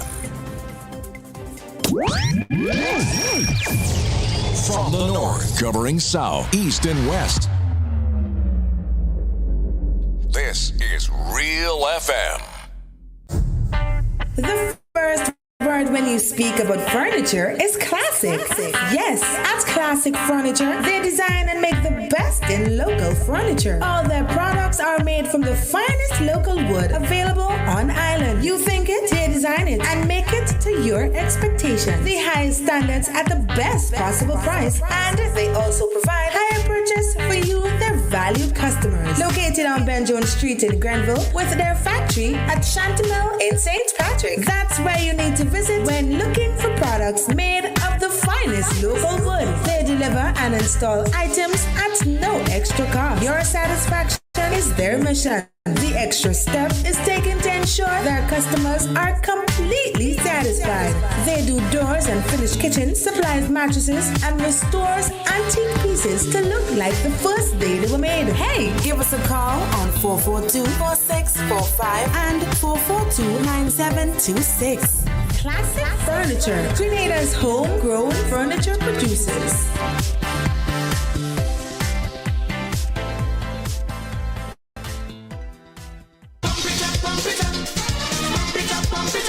It's time to hit the road again with Grenada Cooperative Bank Limited for the annual Pump It Up Family Fun Walk. Gather your friends, bring out the family, organize your group, come out in your numbers and pump it up to a healthier lifestyle while supporting a worthy cause. Join us in Carriacou on April 14th at 4 p.m. as we pump it up from the Harveyvale playing field to the Hillsborough playing field. Then we bring the action to the mainland on April 21st at 4 p.m. from Montrouge playing field to Kirani James Athletic Stadium. It's a fun family affair with lots of prizes and giveaways. Register today because this is the final fundraising push for the re-establishment of the Carlton Home.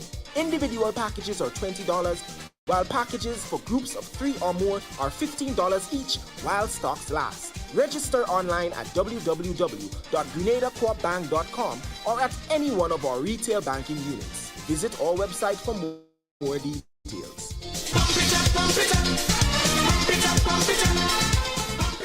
Welcome home. Step inside. Immerse yourself in colors that come alive. Color by Sissons. Let your imagination run wild. Surround yourself in a world of color. Color by Sissons. Endless inspiration. Bold expression. Color by Sissons. Sissons. Express your style with Color by Sissons.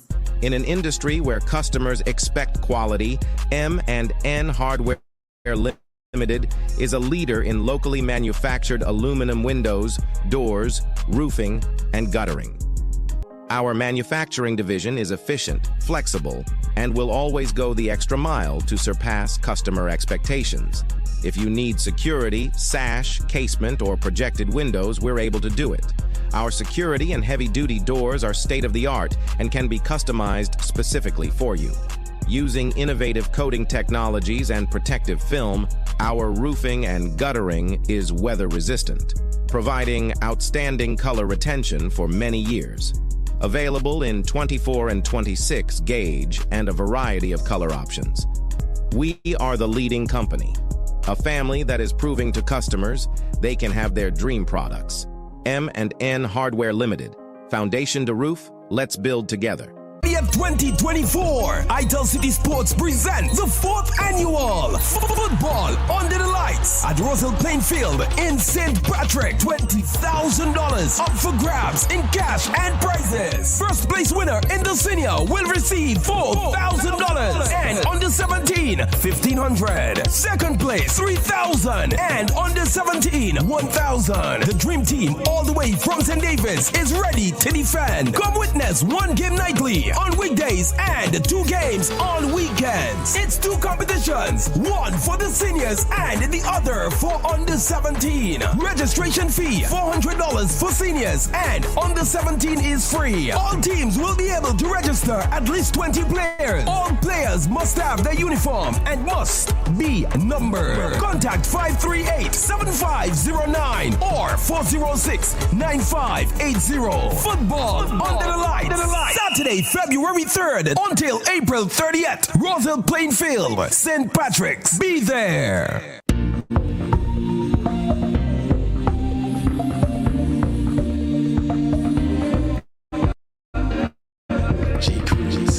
Save water. Save water. Save water. Save water. Save water. Save water. For me and you. Save water. For the future too. Save water. Every drop you can. Save water. For the Caribbean. Save water. Save water. How do we save water? Invest in making things better. Make things better. Make dams, reservoirs and pipelines stronger. New policies and plans to take action. Educate the entire nation. Water is a finite resource that needs urgent recourse. Save water. Save water. For me and you. Save water. For the future too. Save water. Every drop you can. Save water. For the Caribbean. Save water. Save water. The whole Caribbean in the same climate. Same problems and same challenges. Together we'll find the solutions. Together we'll take action. Our water secure Caribbean. mission. We need some urgent action. Leaders of our nation. Save water. Save water. Save water. For me and you. Save water. For the future too. Save water. Every job you can. Save water. For the Caribbean. Save water. Save water. Save water.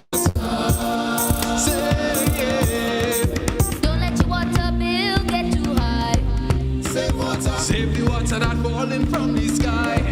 Save water. Full up your blueberries. Save water. Full up all your berries. Save water. Full up your blueberries. Save water. Full up all your berries. Save water.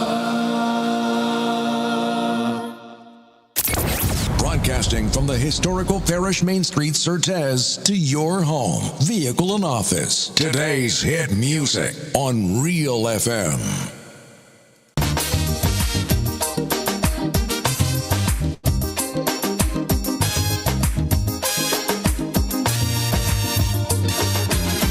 Tell me candid, they too wicked, far too crooked. That is the frequent comment I hear. Too one-sided, underhanded, can't be trusted. This is the opinion, ear to ear. For their own abuses, they keep making excuses. Housing crack up over, they unleash their law. The guys find the industrial park here. But they wouldn't sue the false paper screw. I don't need more close to tell them go. Hurry, pack up your bundle now. Stop fooling the people. The country taking a beating. So maybe I repeating. Go. They're like a natural disaster. Now. 10 times worse than Ebola. Like a dog with fleas and tongue on the knees.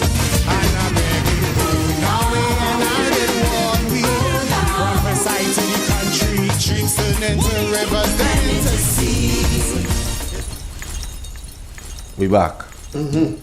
Mr. Pierre, I read something on social media in recent times, which I want your comment, because I know he's a guy who thinks deep.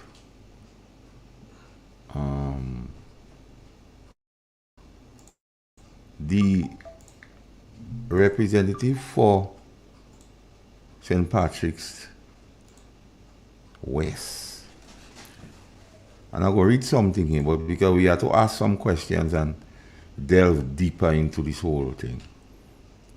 The Foreign Affairs Minister Joseph Andal has disclosed that he once received a gift. He didn't say A means one gift, which in his opinion qualified to be placed with the gift registry for public officers in public life. But it was returned to him by the Integrity Commission because they conclude that it was a token or a small monetary value. You realize they don't give you no values here, so we don't know. I once received a gift and I turned it over to the Integrity Commission. And when they did, they tested and checked, they recognized that it was basically a token of small monetary value, and they said, okay, it's fine, and they returned it to me. That in itself, Mr. Pierre, is a nothing burger.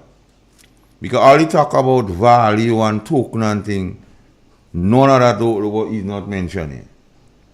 And there are stories or information where other gifts like the gold-plated shovels and thing happen, and we never hear anything to do with the Integrity Commission. What's your take on that, Mr. Pierre? If Mr. Andal continue like that, when he exit politics, he might have the worst reputation in all politicians. This individual continue to act in a way that you could only end up being disappointed with him. His first outburst when he declares some people as good people in his constituency. And you saw his reaction with the Somoa agreement. And if Mr. Andal had a gift, and he's not a child, he's not a baby, that he felt worthy enough to bring to the Integrity Commission. And the Integrity Commission tells him it's just a token. Mr. Andal, bring the matter to the public so the public to respect him for that. Mr. Andal, you are dishonest. If you're going to take that matter to the public, tell the public what is the gift. What is the value of the gift? We are hearing that members of your government receive gifts in excess of 30,000 US dollars. And I guess they brought it to the Integrity Commission too. And the Integrity Commission tell them, no problem.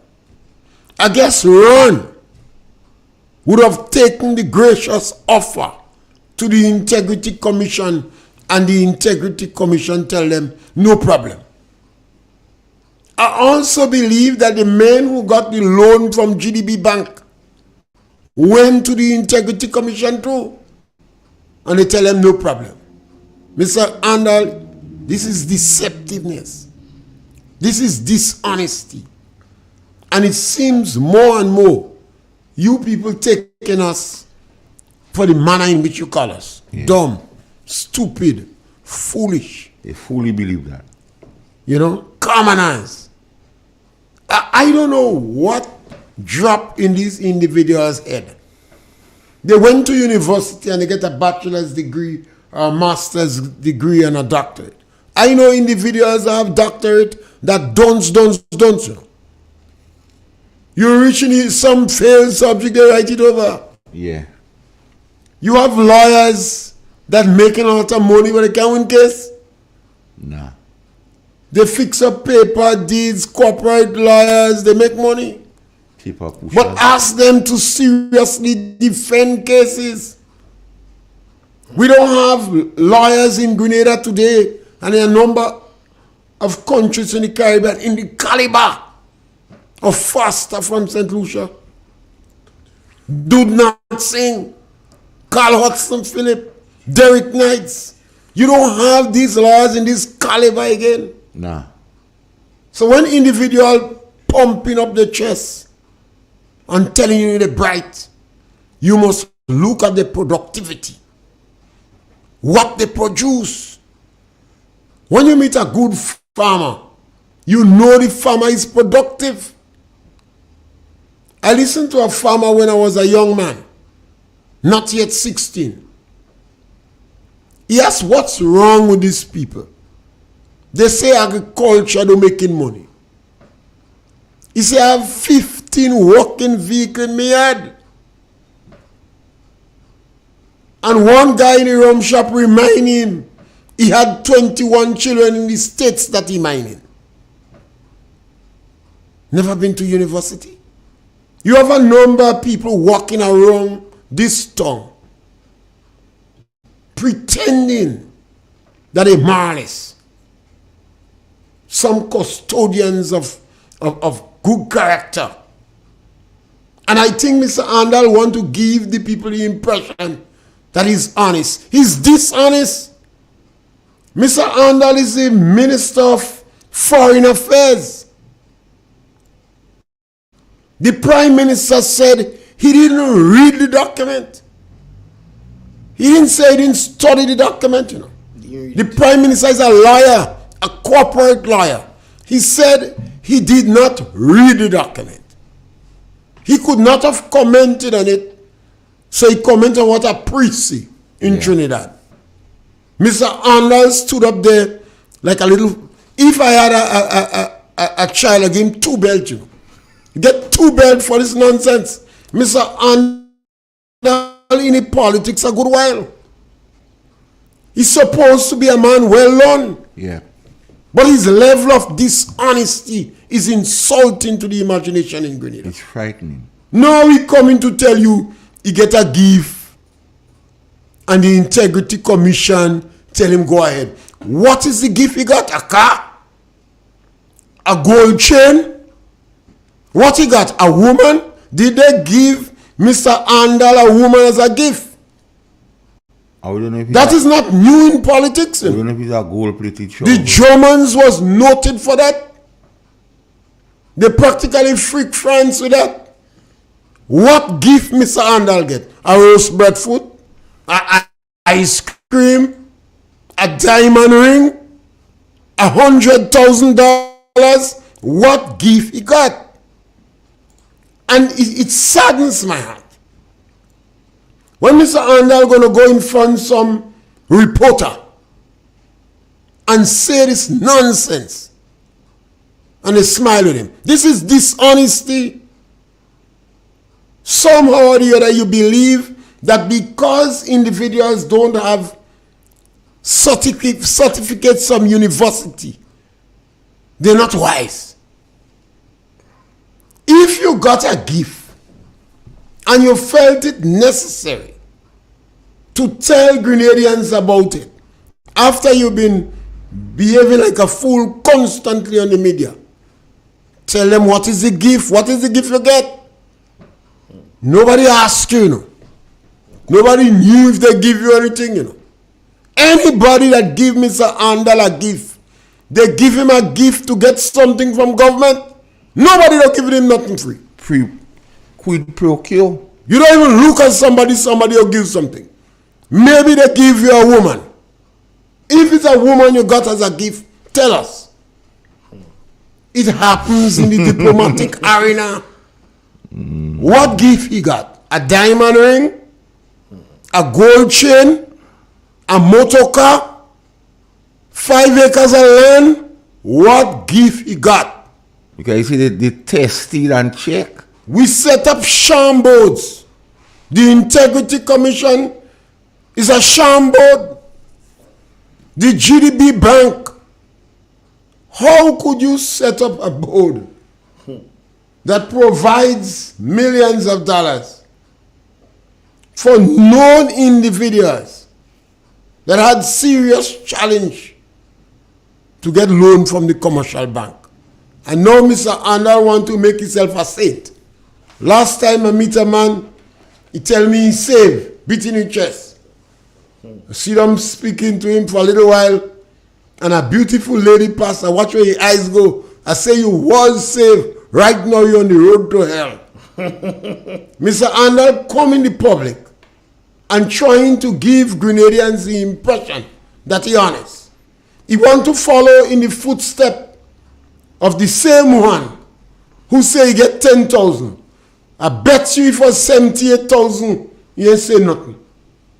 But not only that, Mr. Pierre, the whole narrative about it, and I agree with you, let's go back to the Samoa agreement. Up until now, Mr. Andal and the Prime Minister has not told the Grenadian public who gave the authority to sign. Because they say they didn't know about it and all kind of things. So when Mr. Andal speaks now, you have to take it with a grain of salt. But what is interesting, so are we to believe that all this travel Mr. Andal has traveled, only one time he received a gift? And based on the portfolio he holds, Mr. Pierre, Foreign Minister, you know, every time you go to a country, they just give you, just exchange a gift. And they're going to exchange some PTS they are in Cuba. What's Ralph and them bringing food, they bring PTS? So, why it became a must for Mr. Andal to say once he received a gift and brought it in? So, what about the other gift? Or maybe they caught him with this one. Maybe he was caught. Because when he speaks of the good people, you have to recognize the kind of road he going on. And if the text of the thing in itself leave more questions than answers, Mr. Pierre. I once received a gift and I turned it in over to the Integrity Commission. So one gift, are we to believe in all Mr. Andal travels, one gift? Okay. Even for argument's sake, we say one gift. As you rightly asked, what was expected in return for that gift? And you're saying small value because in recent times, they have been accustomed to a lot of money, Mr. P. So what might be small for him might be a lot of money for commoners like us, Mr. P. So let us be the ones, because you will come back to ordinary people like us to return you to office. But if you don't telling us what is the value, the small monetary value, and so on, this thing though, right, and then we hearing about other persons would have received other gifts like gold-plated shovels. They say we don't know the value. So this thing, as you say, Mr. Handel, trying to fool people. And you have to stop that. Because the people watching. It might be difficult for the National Democratic Congress, I am convinced, is the most corrupt group of people I've ever heard about leading country in the OECS of the Caribbean. Definitely the most corrupt in Grenada. But I've never heard about a more corrupt group after 2 years. Mr. Handel, one of the most corrupt acts that has taken place in this country, Mr. Handel is in the center of it. He spoke out and he said the signing of the Somoa agreement going to contradict the Constitution. Mm-hmm. He was so vociferous, so forceful, so passionate. He evoked revolutionary spirit. Yes. The Prime Minister said he didn't read the document. He didn't say I didn't study it. Because you could read something 2 or 3 times, but you didn't study. Yeah. So he could not have responded to it. While these 2 men was blatantly lying in Grenada and deceiving the public, the agreement was signed. My question is, who authorized the signing of the agreement? Up until now, they don't tell us. I've asked very early, who sent Deacon? Because I'm convinced he's a fake. Who sent him? And I'm asking, who authorized the signing of the document? Because it could be the same people that sent Deacon. The act by Deacon, no, based upon the information we have and what we're hearing, the speculation and rumors, that the NDC want to get rid of some of the people who ran, even some of them who won. They don't want them anymore. Who is authorizing that? Because if somebody send Deacon to come and get involved in politics in Grenada, somebody authorized the signing of the Somoa agreement, somebody cancel the tickets for Brussels of the foreign minister to go away, somebody prevented him from being on the agenda, to introduce the somebody gave a small gift to convince the cabinet minister that he must demit office. I understand he wanted 60,000. I understand he get 100,000. He called it a gracious offer. Who is the third person after 50 years of an independence that we had blood, tears, and sweat for?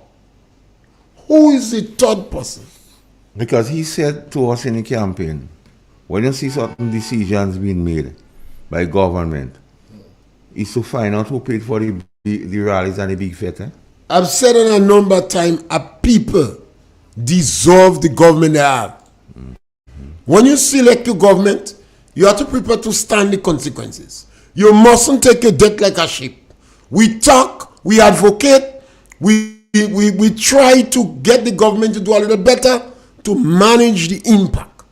And that is why I don't care about reparation, you know. Black people sold us into slavery. We want to blame the white man. We selected a government. And you see what the government are doing. under 2 years. They are receiving gifts. We've been bellowing on media that these gifts have to be surrendered to the Integrity Commission. No, Mr. Andal come to tell us he get a little gift and he thought he was worthy to show them, and he gave them, and they tell him go home with it. Is it a woman you brought for them? What you got? Is it a diamond ring? Is it a car? Is it a piece of land? How much money you got? You don't tell us that. So he was telling lies to us. If it was a long statement, he made it a choke. Mr. Andal is proven to be one of the most dishonest individuals in Grenada, and he's trying to do it with an honest face. This is unacceptable. But the same thing about the gift. What is expected in return for the gift, Mr. Pierre? Well, maybe we have to ask, who sent him? Who is the third party? We have a government that come, and as they reach, they are committing acts that I have never heard that before. I said it repeatedly.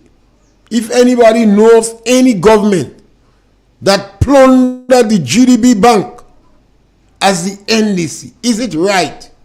Is it legal? Is it moral? Does it look good for more than 1/3 of the ministers to be obtaining loan, massive loans from the GDB Bank? Is it right? And I'm not taking that in isolation. I'm taking that with a number of things I see happening. And some of the things I'm hearing. Now, when this government finished with Grenada, we're turning back the hand of the clock. And all of us will be guilty. But there's a deafening silence, Mr. Pierre, from the moralists of the society. The NDC moralists, yes. Not everybody. The individuals who was speaking every turn they were speaking. A number of issues they raised, and I noticed instead of NNP defending it, I explaining to them why they're trying to hide it. I've heard on a number of occasions criticism of what happened during NDC period. Because NNP period, every time you point out some of the pitfalls, the deception, the lies, and the negative policies of the NDC, somebody go back to you about what NNP did. Yeah. Go back and look at all the failed projects NNP had. All of them was risk taken with a view to implement projects in Grenada that could have benefited people. Whether the fall farm in Victoria to benefit people. Whether the first industrial complex, not industrial complex, where they was using the phone to call center. The call center. Over 500 people was employed. And if you see activity, the spillover, the multiplying effect, every project that you look at from the NNP that failed, the project intention and objective was to improve Grenada, create employment. And when a party is doing a lot, they will take risk. So nothing is wrong with that. Now go back and watch the NDC project. Tell me who asked them to cut down Belvedere Nutmeg? And what is the value of that? Tell me, how does the public benefit from ministers plundering GDB Bank? Tell us, how does the public benefit from the signing of the Somoa agreement by a third party while we celebrating 50 years? Tell us. The 22.5 million they spend on independence, how does unemployed people benefit? How it affect unemployed? Tell us. The project they have going around mashing up booths and killing the spirit of entrepreneurs in Grenada. Because when you go wrong unceremoniously and you destroy the vendor's booth, you're not only destroying the physical booth, You're destroying them as a person. you're destroying them as a person, and you're destroying the spirit of entrepreneurs. Grenada should be encouraging these people to take risk, to invest. Even the banks and the credit unions, they are not contributing significantly to encourage people to invest. That is how our economy is going to grow. If the ordinary man turn businessman, it's a quality we don't have in our country. We don't have second and third generation businessmen. And the NDC is killing that spirit. And when they are not to say they're replacing it, even with a project that's going to employ people. What we have, these greedy vultures full in their pocket. Yes, caller, welcome. Yes, good morning. I just want to ask a question. I remember in the early campaign, they called the Honorable Prime Minister Little Jesus. When you read in the Bible, there are 3 Jesus mentioned in the Bible. My question, which one of the Jesus he is? Thank you very much. Well, I think they tried to make a character. And he came looking like an innocent face with some nice clothes, and they tried to make a character. What we did, we gamble, and we end up with a fake. And we paying the price for it. One of the first acts of this Prime Minister was to attack the elderly, the physically challenged, disadvantaged children. Anytime you see a politician do that, Problems. it's problem. Yeah, problems. The Prime Minister went in Carnival. He played jab. The Prime Minister did not put oil on him. Based upon the information we are hearing, he played with food grade substance.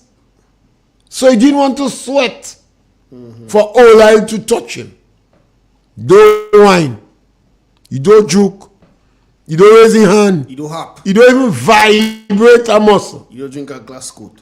But he wanted to plagiarize, to benefit from, that's a cultural parasite. And still we beg him, appeal to the young men in Grenada to discontinue the practice of playing with spent fluid or oil. And play with what I play with. Play with what Dick Mitchell play with. Maybe it may take 5-10 years for the majority of young men to accept that. But you go.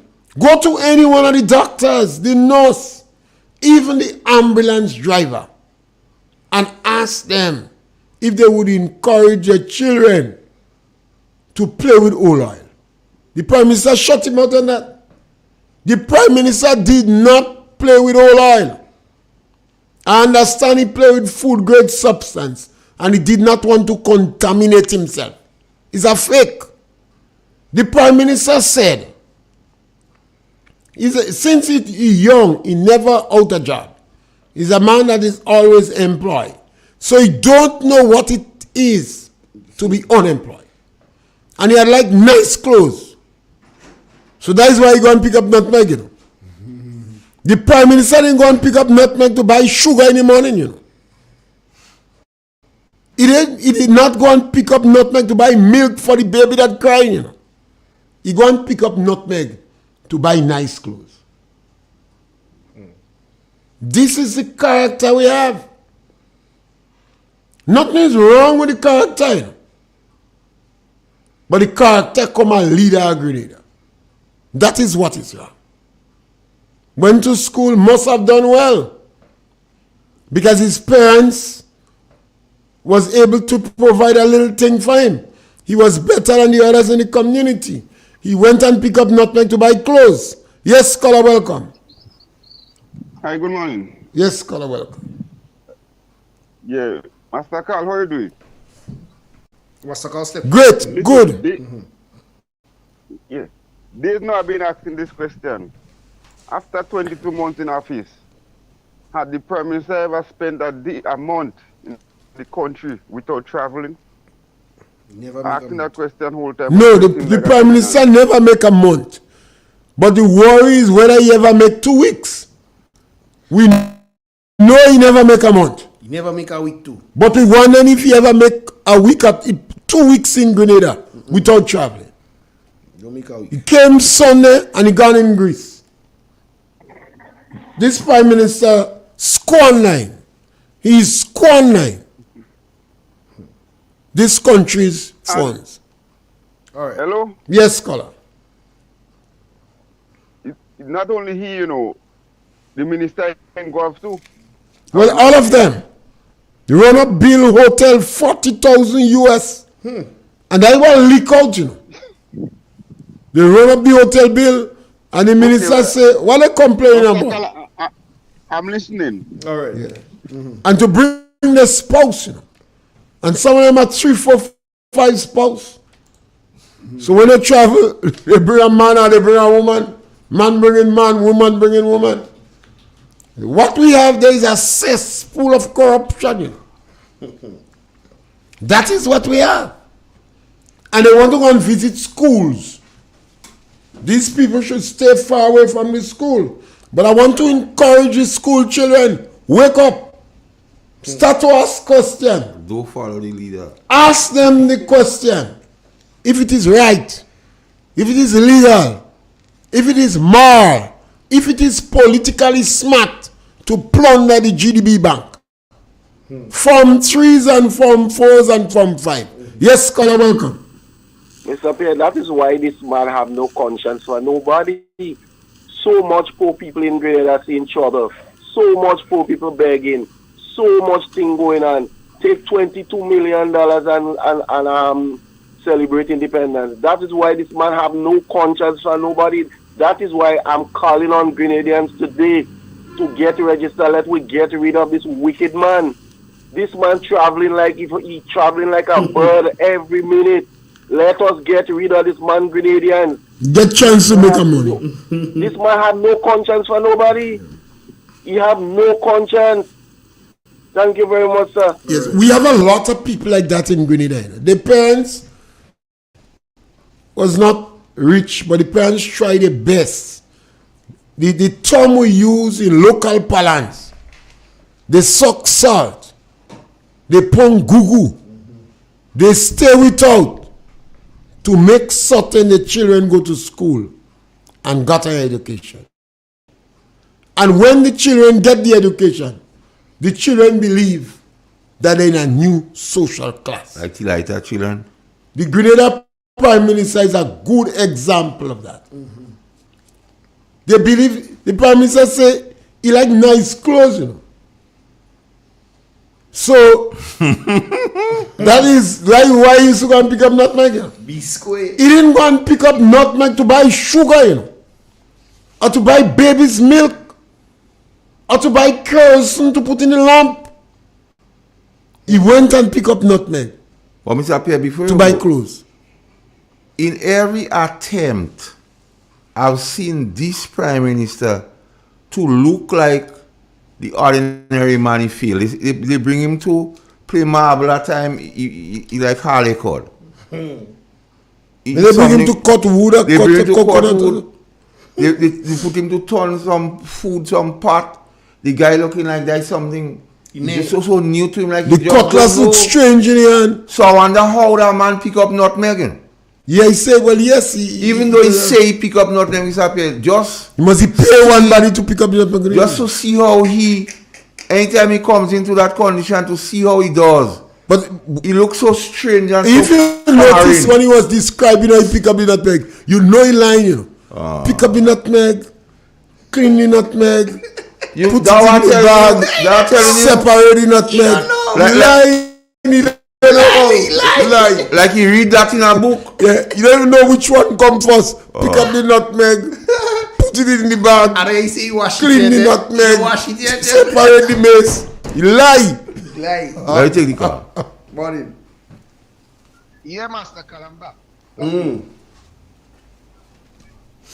Yeah, Master Cal, I'm listening. You told me to call you back. I'm calling you back. Forget what you tapping. Right. Forget already. You believe, Massacre? You believe the Prime Minister pick up nutmeg in truth? Pick up the nutmeg, put it in the bag, separate, as if it's 10 different activity. Separate the maize. Yeah. Like you read a book, man. I tell you to wash it yet. The more this guy tries to song Love the Earth is the more he's further from reality. Right? The Prime Minister is so comfortable in leaving Andy Williams in the place as acting Prime Minister. Ain't sweet, they don't worry. So, Andy, I just hope when what happens to Mr. Deacon Mitchell, because that's what I see going on there, he's grooming this guy and he to getting take sweet in over that his seat. role. Yeah. And he's responsible for political mischief. Well, that the purpose of the ministry. The MIT is for political mischief. And he's the only one who play any role in.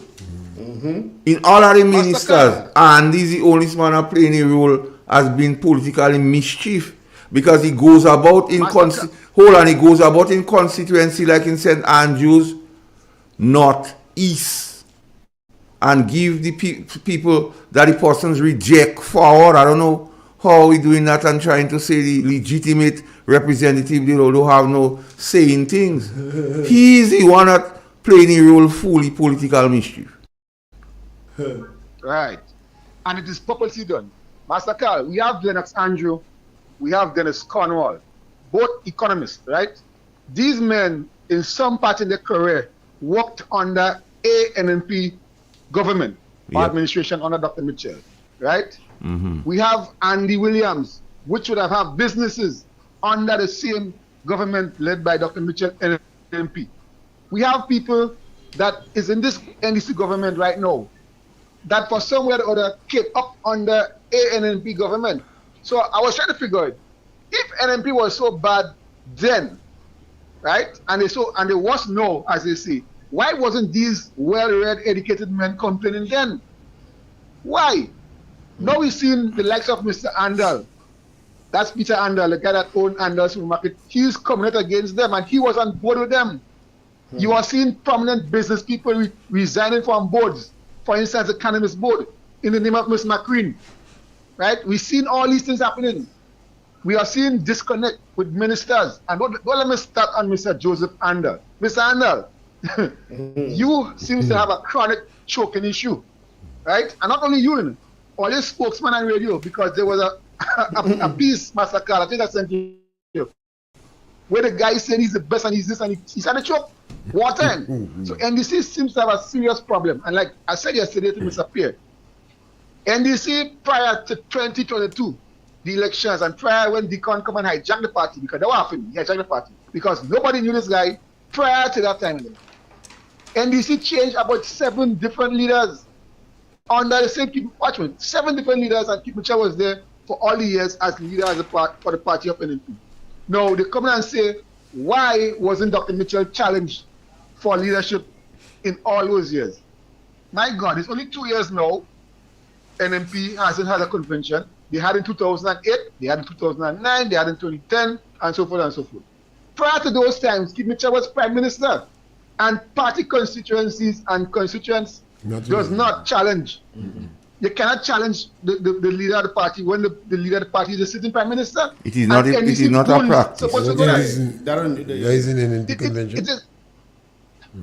It is not a practice unless the Prime Minister is incapable of doing his duty, sick, ill, or dies. So when I listen to a program where a guy pushing out that narrative and he's not correcting his guests, I was like, that's the state that we are in Grenada, and that's the reason why when these guys have program and they feel like them is a heifer in the program, they will tremble when Dr. Mitchell will have his own, because what will happen? The alternate reality that they are living in, the same mall, the same Spiceland mall where they set up their business, was built by Dr. Mitchell. The same complex where all the ministers sitting on the foot was built by Dr. Mitchell. The same complex on the carnage, Dr. Mitchell. And many more things at the NMP under Dr. Mitchell was not boasting about. I remember, Master Carl, Honorable Kate Lewis Peters, during the COVID, she did some lunch box, and my God, all she did was put a little sticker The mask from your too. MP. She did some mask too. And it's what them NDC people are saying. No, you're hearing them now. Anything you all do, if you build a train, put it up. If you build a wall, put it up. If you fix a house, put it up. But not guess that. what? But they used to complain against the NNP for building things. Or they used to say if you could eat road or if you could eat board. NNP building too much thing. And they doing it, and that's the same thing they boasting about now. But chatters on the street say some of them farms are them balling. I don't know if it's true. Mr. Pierre, Mr. Carl, let me tell you something. I remember when Deacon had his first year, and what he did, and the achievements in the trade center. Mr. Deacon Mitchell, Prime Minister Deacon Mitchell was talking about the roads before election and how much millions, 40 million, whatever they say spent. And he said, he asked a question, who was the Minister of Works then? And he pointed to Mr. Robinson, and he said, your friend. When when he says your friend, Deacon say, Mr. Bone is not his friend. People doesn't realize how these men come about and what they was doing, right? That's what he said. Mr. Bone wasn't his friend. If government is a transitional thing, you supposed to respect what the past Minister of Works, which you, Mr. Prime Minister, is now. You supposed to have respect for that person and give the guy kudos. But no, you choose to put politics in it, which you know nothing about. Because you was not elected democratically so as leader of that NEC party. Because that party had an online convention. And I was watching it. And it wasn't duly done like how you put in votes. All of a sudden you see, they just nominate this guy and the guy is the leader of the party. They push aside Asian Thomas and that is that. This party, I have nothing against them. You're in power, you're in office, you have to do what you all want, but not as long as you all want. That's the problem. So when you all say NMP dead, keep Mitchell dead, and everybody dead, why you also perturbed when you all see Tulka meetings? Why you also perturbed when you hear a man want to do a podcast? Why you also angry when somebody online and say, watch, this ain't going so you want to come in the truth? You're afraid. And Mr. Pierre, before I go, one more thing. This thing called this WASH program, I keep asking again. The Prime Minister said that the WASH program, each house getting a bathroom and toilet, 100 and something like that, wherever. In Bel Island, St. David's, and some in Ghana and going to other islands, other state. Let me hear. $30,000 for a bathroom and toilet. That is the price they give. I say again, I did checks on myself personally for all the materials that you will gather to need to build a bathroom, proper bathroom and toilet, maybe a 20 by 10. And there's no way in hell that much coming up past $20,000. So I want to know, who is getting that extra $20,000? Okay, I would say $15,000. Who is getting that? Because I'm hearing Nation Builders is involved in this WASH program. And Nation Builders is supposed to be an NGO, non-governmental organization. Yet you are hearing this NGO got $500,000 before before they were even registered. You understand? So it begs my question, where all that money going? Corruption is just remember the word campaign financing. And remember what Deacon Mitchell talked about, he do a campaign financing. So he knows that. So they're finding ways to... So just think about the word campaign financing. Don't forget that word. We go somewhere down the line, maybe next year or so, we go hear about that again. And secondly, one of the chatters say they're setting up and they're grooming Andy for the fall. Master Carl, this gentleman is alleged got a certain amount of money from a bank called GDB, right? This gentleman owed taxes for a business that he owns. It's gazetted, it's there. He owns. Hold on. One of the businesses. What business did he own? Yeah. Saltfish. Well, they said the hotspot. Because he say you cannot take the hotspot out of him, eh? Don't forget that, eh? Right. Okay. I want to know if that man get his loans and they say prior to the election he applied for the loan. Fair enough. You become a minister, you're supposed to be true to yourself. I want to know why that business on the car just closed down, because that is staff that went to him. And what did he do with the money that he was given? apparently or allegedly to pay back taxes or whatever. I don't know. You don't want to know how they rob food by the ministerial complex too? Nah, man, I don't care about that. You will find out. All right, okay. You wanna selling them cheese and thing? So you have a man going around selling cheese? So Mr. Pierre, in all thing, like you say, the Prime Minister always, have this thing when he speaks, you wonder if it's true. Because just how he describing how the nutmeg, I say no, but I is a man who had been in nutmeg picking up on that kind of thing. And how that man explain that thing, I don't find. Yes, so I say by you mean to say all the years are picking up nutmeg and thing wrong by? Yeah. My going nutmeg once or twice, man. Cry when he did that story. You don't wash Try to remember what to do. You don't wash on the nutmeg? No, I question myself. I question myself and say, put it in the bag and he separate the nutmeg, take out the maize. Yeah, no. I see all the years I do nutmeg. I question my ability in nutmeg when I hear a man speaking. You get afraid. I say no, you cannot so I know about the nutmeg thing. This gentleman refused. So I say maybe I do that thing wrong. This gentleman no, Mr. Pierre saying that in I realize no, I didn't wrong. You see, you I don't know. You don't know. This gentleman refused to live in a house with the truth. Constantly telling lies. And poor Andal stop. We have to get some younger to look for him, man. We take a break? Yeah. Yes.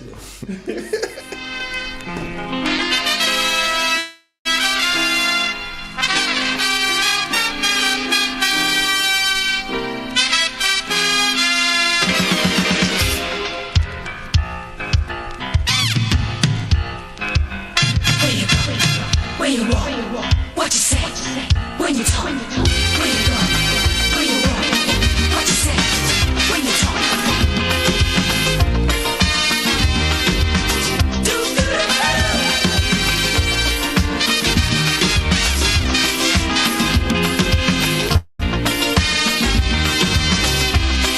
It's a hungry world out there,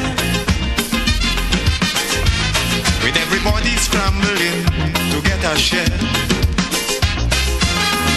Wolves in sheep clothing, both of prey waiting to swoop down on you, and there's no telling what they'll do.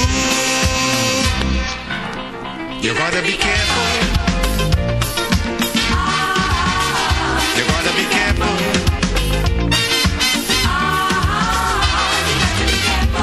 Where you go when you're walking,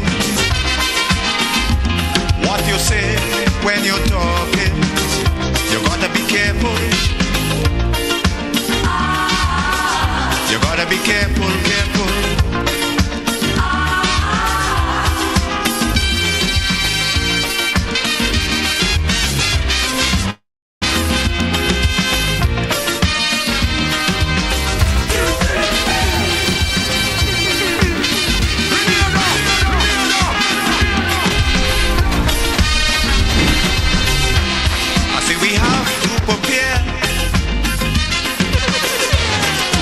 Challenges of life without fear.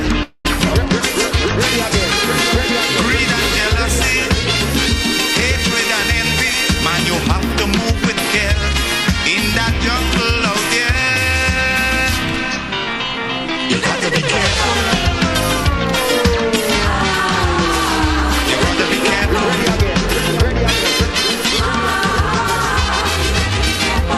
How you move when you move. Which direction you going? You gotta be careful. You gotta be careful, careful. Triple N. Informative, entertaining, and first. Every hour on the hour. Welcome to the latest news update as produced by the Northern News Network. The details when I return. Boy, you. They gonna fly with kite now. The wind picking up. I'm coming. Karim, what you doing? Fly my kite. Yeah, but not here. You can't fly kite near power lines, boy. Why not? The wind good. Because mommy say kite threads conduct electricity. Yeah, kite. He's right. If your kite gets stuck in power lines, it can cause power outages, or even worse, it can get shocked. Come, let's go and fly them in the pasture. Yeah, that makes sense. Greenland, energizing our Grenada. Hello and welcome back. Locally, the Chief Justice of the Eastern Caribbean Supreme Court has launched the criminal module of the e-litigation portal on Thursday, April 18, 2024, making Grenada the second country in the Caribbean to implement the portal to date. In the region, in Trinidad and Tobago, Prime Minister Rowley defends travel delegations. Prime Minister Dr. Keith Rowley has chastised the opposition and the media for making a scandal out of the Prime Minister's travel delegation over the past few years. Speaking at a post-cabinet media conference on Thursday, he said the 19 trips by the delegations at a cost of $10 million was significantly less than that of the previous People's Partnership government. But more so, he argued that all of his trips were essential in furthering Trinidad and Tobago, noting that he is the #1 salesman for this country. I could tell you now, without fear of contradiction, throughout my tenure as Prime Minister, no delegation cost $2 million. None. And then there was another one to India in 2012. One delegation to India, led by the Prime Minister, cost $12 million. I didn't see any banner headline in this country about scandal then. Dr. Rowley said all of his visits have been quite beneficial to this country, including those dealings with the United States, a trip to Australia that led to the purchase of Cape-class vessels, and several others that led to agreements in the energy sector. Every single time it was opportune, when I come back from one of these trips, I talk to the country sometime from Piaco Airport, telling you where I've been and what I've done and how it benefits you. But in today's world of lies as fashionable, right? They want to tell you anything they want to tell you, hoping that that is the conversation that will become the moving force in the country. So all of a sudden, Prime Minister's travel of $10 million. If I have to invest $10 million in travel to get $17 billion, I'll do it every day. On the international scene, WHO approves a new cholera vaccine that could help fight surge in cases.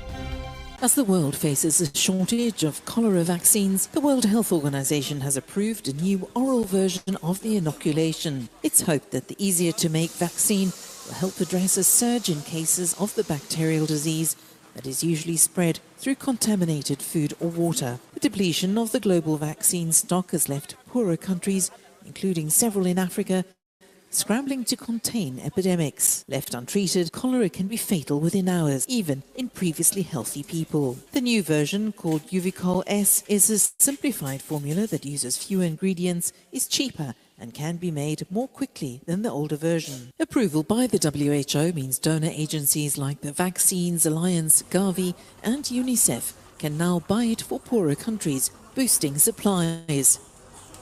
The World Health Organization says warming temperatures that allow the cholera bacteria to live longer has worsened outbreaks and led to the highest death rates in a decade.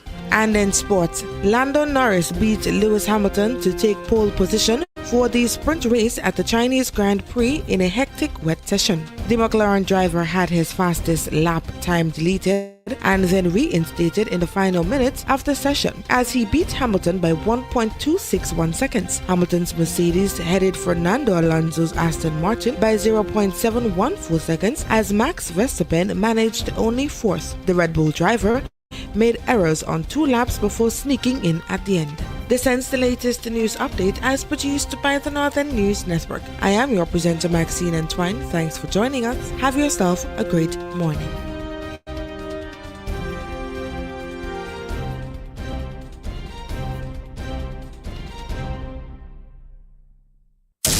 Triple N. Informative, entertaining, and first. Every hour on the hour. From the north, covering south, east, and west.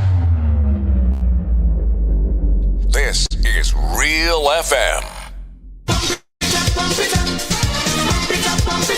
It's time to hit the road again with Grenada Cooperative Bank Limited for the annual Pump It Up Family Fun Walk. Gather your friends, bring out the family, organize your group, come out in your numbers and pump it up to a healthier lifestyle while supporting our worthy cause. Join us in Carriacou on April 14th at 4 p.m. as we pump it up from the Harveyvale playing field to the Hillsborough playing field. Then we bring the action to the mainland on April 21st at 4 p.m. from Monrouge playing field to Kirani James Athletic Stadium. It's a fun family affair with lots of prizes and giveaways. Register today because this is the final fundraising push for the re-establishment of the Carlton and home. Individual packages are $20, while packages for groups of 3 or more are $15 each while stocks last. Register online at www.grenadacoopbank.com or at any one of our retail banking units. Visit our website for more details.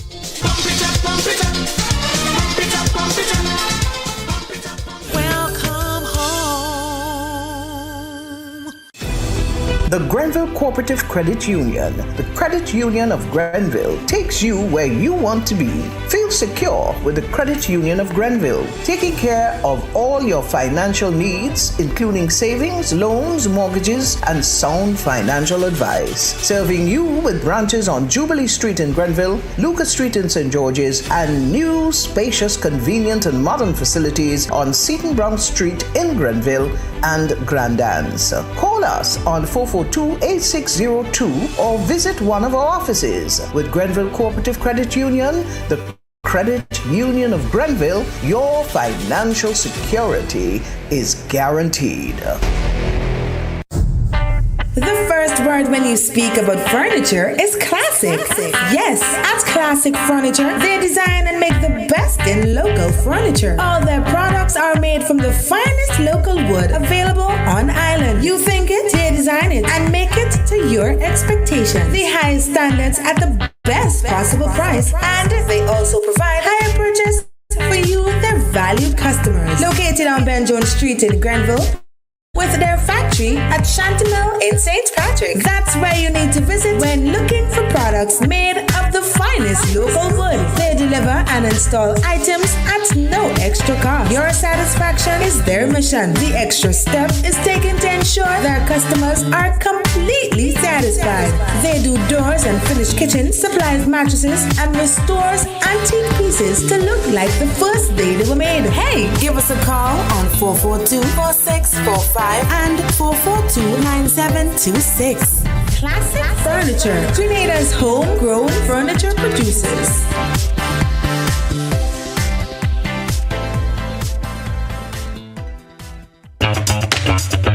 Like family, it's always exciting when lottery players get together. Now the lottery games are joining in the fun. Check out the multiplier family of Instacash games. 5 times the cash at $2, 10 times the cash at $3, and 20 times the cash at $5. On your tickets, match any of our numbers with any of the winning numbers and win the prize below that number. There's more. Multiply your winnings up to 5 times, 10 times, or 20 times more. Winning is easy. Play Monday to Sunday. There are no draws to wait on. Win instantly. It's the multiplier family of Instacash games with over $675,000 to be won instantly. Don't just buy one, buy all, because family is everything. Must be 18 years and older to play. NLA, making family dreams come true. 50 years as an independent nation. Now that's a reason to celebrate. Bank on a bright future with Coop Bank as we celebrate more than 50 years of partnership with Grenadians. Aspire, build, and advance with 100% financing to buy land, purchase or build your home, or make those much-needed home upgrades.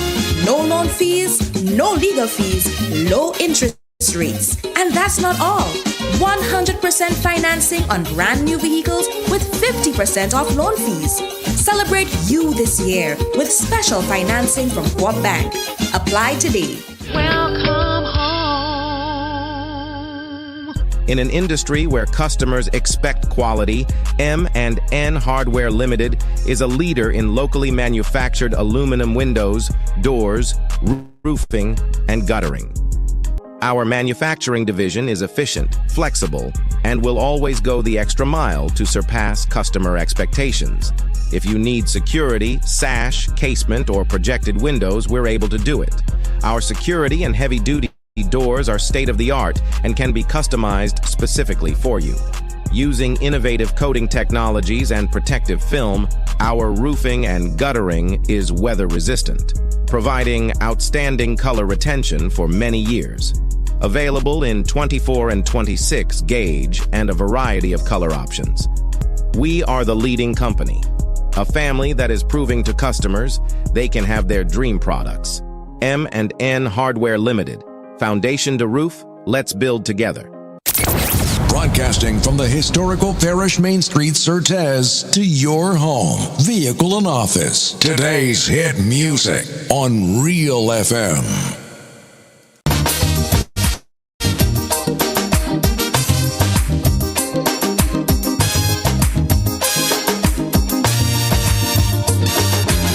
They tell me candid, they too wicked, far too crooked.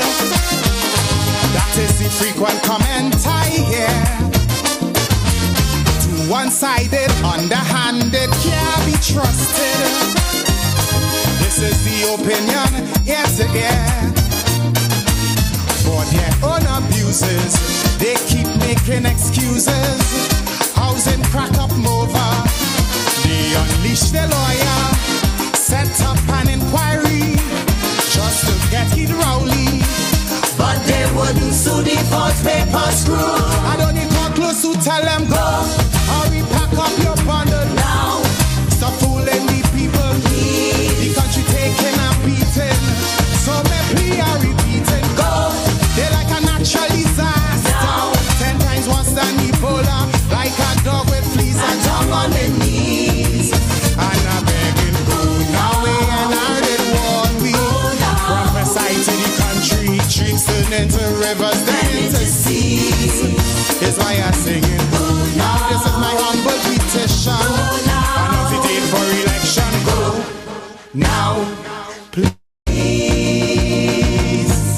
Accidental, detrimental, could be lethal.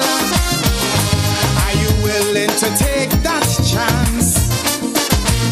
Much too seedy, they too greedy, eyes too beady. And before the romance, expect corruption, but now without check or interruption. That a few might stuff the pocket, but not racket by the pocket. From the constant comments. And I've heard people talking out there, oh, the parliamentarians in St. Patrick, East and West have done nothing. Now I don't know where they expect the government to get the money for to fix a road in 3 months' time. You will be back. Francis Pierre. Yeah. that is one of the challenges of the National Democratic Congress. And every time I hear these things, sometimes I don't ponder on the particular statement made by them because it could mislead. Because you could hear the NDC rank and file individuals saying, they just come where they don't get the money. They met the treasury pregnant. And then you and in a, the economy was doing well. They was surprised at the quantum of money they met in the treasury. But at the same time, we had massive employment, temporary and periodic employment, and the social program was good. They cut the social program. And they refused to fire the debusher. And we warned them, Mr. P. They squandered the money. And then the gentleman said, $100,000, small money. $100,000 is like what the cabinet minister got for the gracious offer. $100,000 is like the gift that the cabinet minister got. That is threshold. Over 30,000 US. It's like that. Small money. $100,000 is a small money like what the Minister of Foreign Affairs say that the Integrity Commission tell him to keep. Yeah. Small money. You asking where you get the money from. While you was in opposition. But the question I was asking where they get the money from, Lennox Andrew answer the question for me. Lennox say after they do everything, they are surplus. You know? So I wonder if them guys end up be on the same page, they just be speaking, and in the same place, those utterances was made about we have surplus, and then where we get the money from. But Mr. P, what is interesting to understand?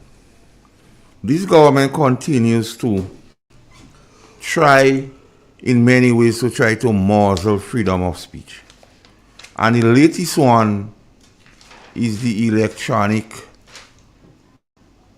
communication bill. What is up in the internet? No. They go try because you see, they believe NNP would have gone to sleep after the election, and that didn't happen.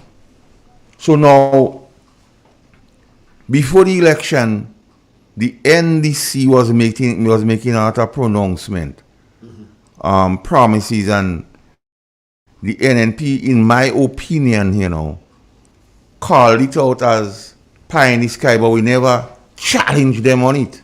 Now that they are being challenged on the statements, they're looking for ways to try to mouse it. Let me take the call. Good day, caller. Hey, good morning, Mr. Pay. Good morning, Igwe. Mr. Call. Yes, caller. To find money for the poor man and poor people who are going to their problem is difficult to find. But income, the government into power. Within days, the $2,000 added to the salary, and most of it they say they put it on travel alone. You get no tax on that, so they find money on that. The faith-based workers who work so hard to keep entering and protect children from catching the COVID. If we hear the way the Prime Minister speak about that, like it was like that was nothing. But the people work hard and they deserve to get paid. But the government come in, they don't work, they don't work yet when the $2,000 added to that. So money to find for the poor man who work hard is a problem. And to me and to the majority of the Ghanaian people, many of the things this government is doing is project that was there under the previous government. Right? And if they say NMP was not doing nothing going on, but they don't do any project as yet, it's a project that they continue to do under the previous government. That is show that NMP was doing a lot for the people going to carry compete. Unemployment rate dropped. It dropped. Because the NMP is a government that find work for people. Find work for them, especially young people. Many of the young people were involved in many of the programs. When you look at the Imani program, you find a lot of the people that were in Imani was young women. So the government come other program again for the young men to make them to put them in that way that they could learn skills. So when they equip themselves with the skill, they could go out and find money for themselves. So there are a lot of projects that was there a lot of programs that was there for the young people to find jobs. And let's come back again in the COVID period, wherever the government at the time could have sent home workers, they did not send home, they keep them. Because they don't send them home, what we could do for the country. More than the program, we would keep them there, and some of them that working in the hotel, and because the hotel thing closed down, the government still end up giving them money. But when you look at right now, doesn't say there is no money. The government have money. They have money, and they don't find no work for the people. All what they do with that money, paying the friend big sums of money. Project that was there, among there was for $15,000. They raised it to $100,000.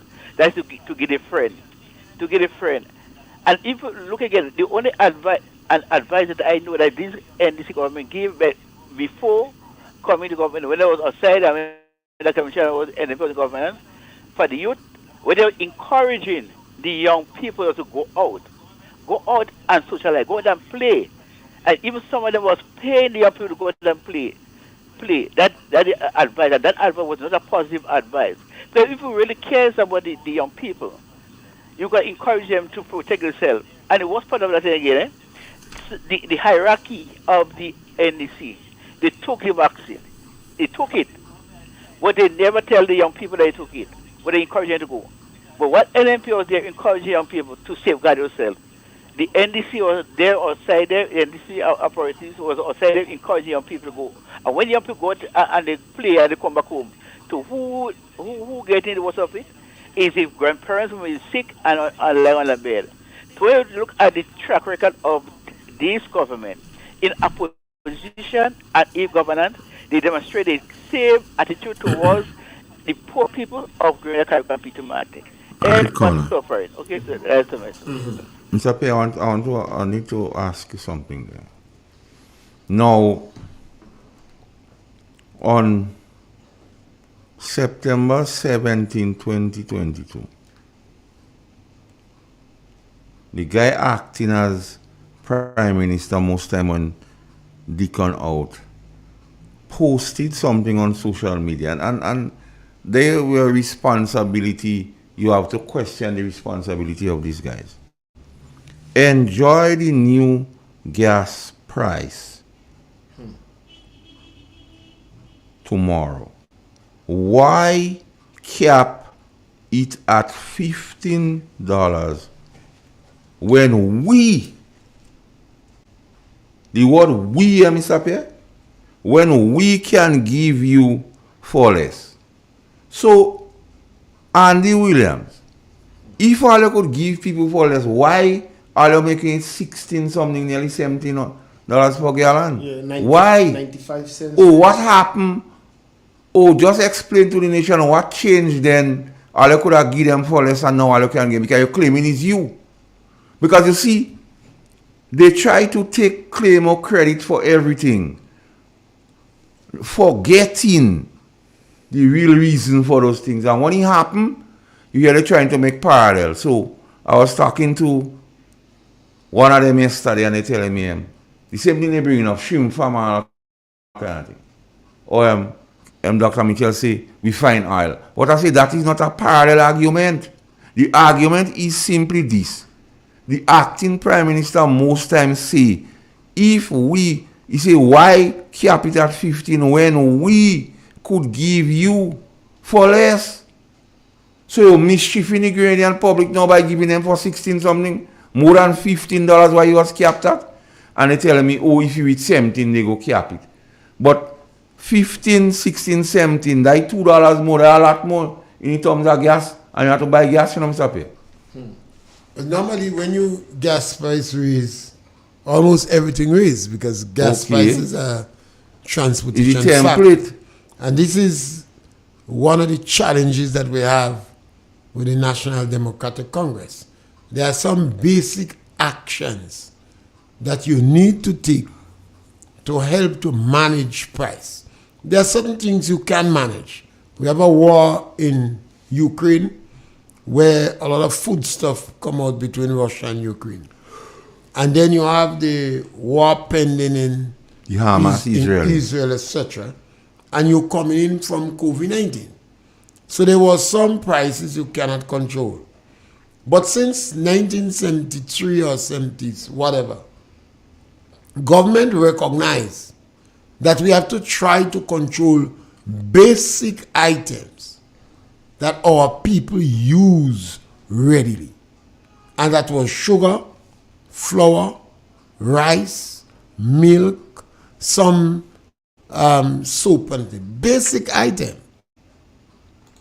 This government come in, but because of the hostile attitude towards the poorer people, you see they always talking about a handout. The government giving them handout. They don't working for the money. They're making them lazy. This is the NDC mantras. This is the language they use. This is part of their DNA. The dismissive, demeaning, insulting language. And the fact that they sit down and plan lies. They are not thinkers.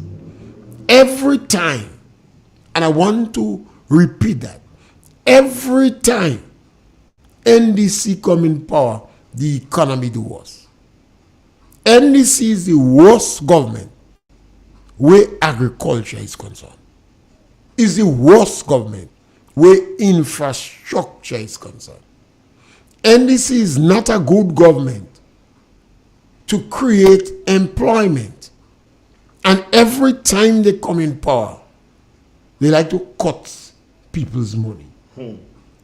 You remember they take out $10 from the road workers. Yes, they would increase some pays because they fall in a certain category. But you could increase pay and nobody wouldn't take any issue in Grenada with pay increase. But you did nothing to generate income in the economy.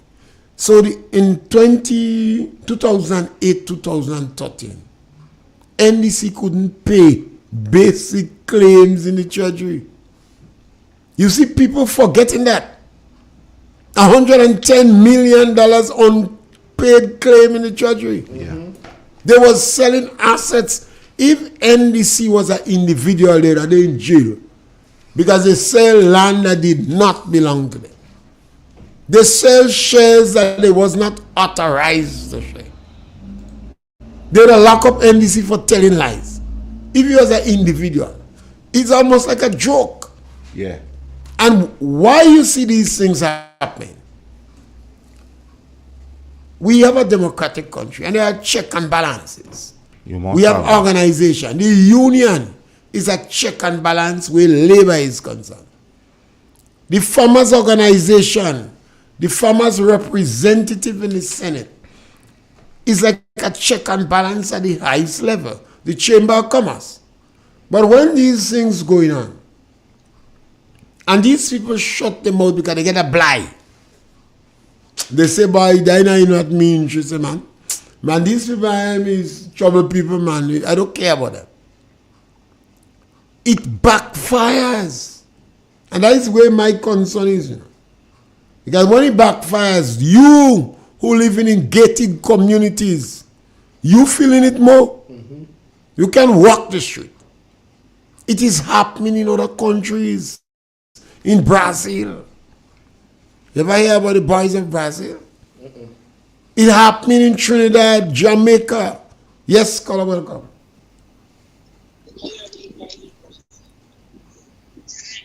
Yes, caller, welcome. You have to turn on the radio. Good morning, gentlemen. Yeah.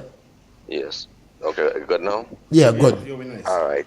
Yeah. What's really happening, Mr. Pierre and Mr. Carl? I'm not, as I say, I'm not an economic expert, but the average man, the middle and the poor, the money is not the reaching, and whatever is reaching, it is very bare.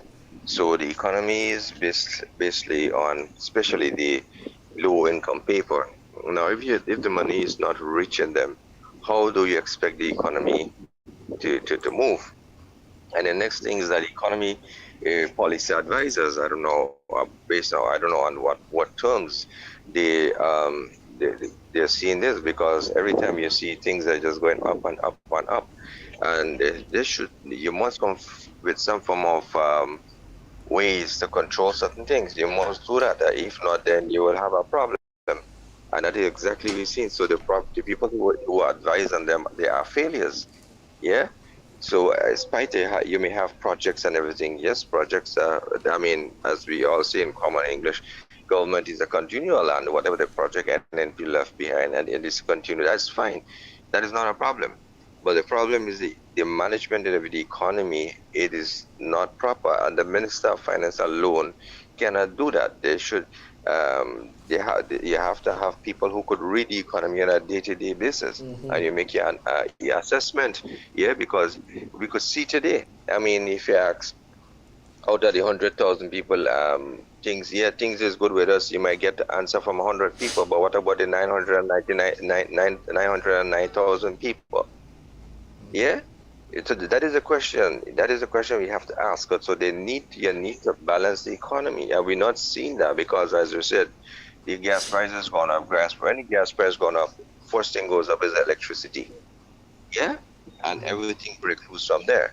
Yeah, and it takes time now. When it goes up today, it takes minimum of another 3 to 4 months to come back down. So there needs to come up with plans and policy to control. You must control and cushion effect, as Dr. Major says, the middle and the poor class people. Are we not seeing that happening? Yeah, everything, as I said before, is the prices are going up. Yes, we don't have control over this thing because 99% of the stuff we import stuff all the time. Yeah, but we have to come up with ways and means. And find ways to create jobs as and the thing even the salary increase. The salary increase is good, but does it substantiate the average business people? Because if you custom making, like for example, $1,000 in a shop, right, and you keep making $1,000 still, or maybe $900, how then you will pay your staff the extra money that you have to pay on the salary? Yeah, definitely. What you may do is a fire, They'll cut down. or yeah, or you may have to put up on your goods on the prices. Now, would that help your business? See, these are the things you have to look at. Have we not seen this, these things happening? So you have to learn to balance it, because Grenada is a small place. Yeah, I mean, there are other neighboring islands. One of the boasted tourism islands is when you go there and it's very, very, very expensive there, very expensive. I mean, compared Grenada to that particular island, we are much better off. But if we try to make it more better, everybody is going to get the benefit of it.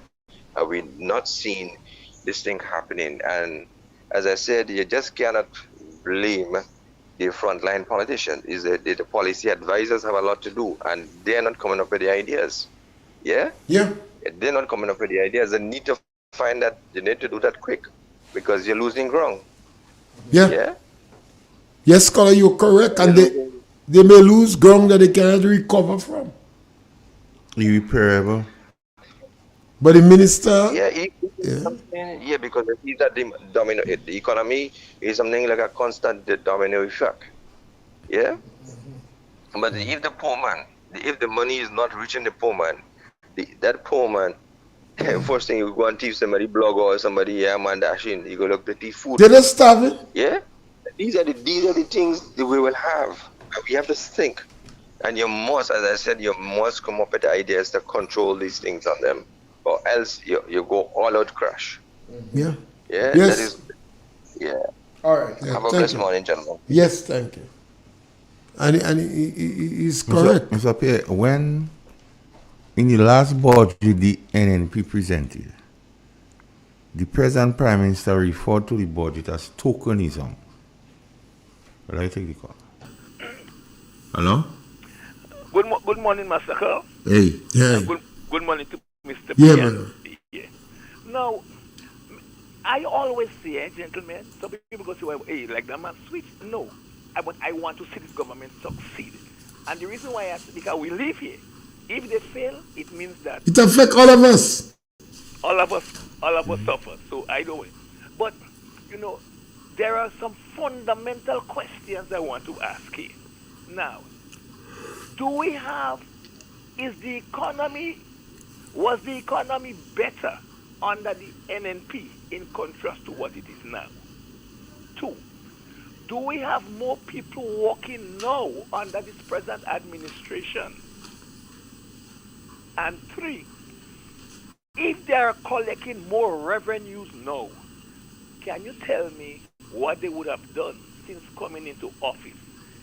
That can help to generate the kind of revenues that they're collecting now. And if the answer to is the economy was better, we have less people working now than it was under the NNP, then, all I have to say to my brothers and sisters in government is, guys, try and do better. Now, I know the administration is a young one. I expect them to make some mistakes. But some of the mistakes that's been made is not by the amateur of the government. It's by people who should know better. 5 years is not a long time. Half of the projects that will take place during your first term will be projects of the NNP that have been left over. It's not much you can do in the first term. Mm-hmm. Most of the promises you make will not be fulfilled in the first term. That's the way it is. So guys, please do better.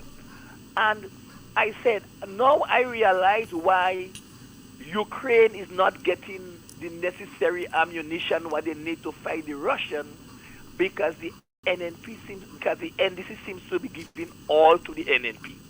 Now, when NDC gets into office, I gave them a clean bill of health, a clean sheet. I say that it's new folks, new people, So whatever would have taken place under the former NDC's administration, that goes down the drain. It's new. But just after 2 years in office, Look at all the talking points that they are giving to the NNP. You don't even have to go back to our former NDC administration because there is so much now that's been given to the NNP. You know what I mean? It puzzles me. It surprises me. What I'm saying is that between now and the next and the next general election, which will come in a very short space of time, what would you tell the people that you would have done that will cause them to want to give you a second term? That is the question I'm asking. I hope they do better. Have a pleasant day, gentlemen. But at least the Prime Minister could tell the people that he had visited mostly perhaps all the countries in the world on more than one occasion. And go in Dubai a lot of time. Yeah, and they plunder the GDP bank. They had a third party dictating our foreign policy. They try to make all who they possible NNP go. And they go just this, according to the young people, I say, they're going to just diss the public service. Yeah. You go just, create low morale and... Yeah, what I was saying, Mr. Pierre, so in that last budget, which the present Prime Minister referred to as tokenism, in recognition of the same condition that was prevailing and cost of living, the NNP embarked on a few things aimed at easing the burden or the cushion of cost of living. So the measures taken was, one, the 150 seed. And they make all kind of beat up, all kind of excuse, and all kind of shenanigans. But anyway, that. Then the NNP had a food basket, 0 rated items.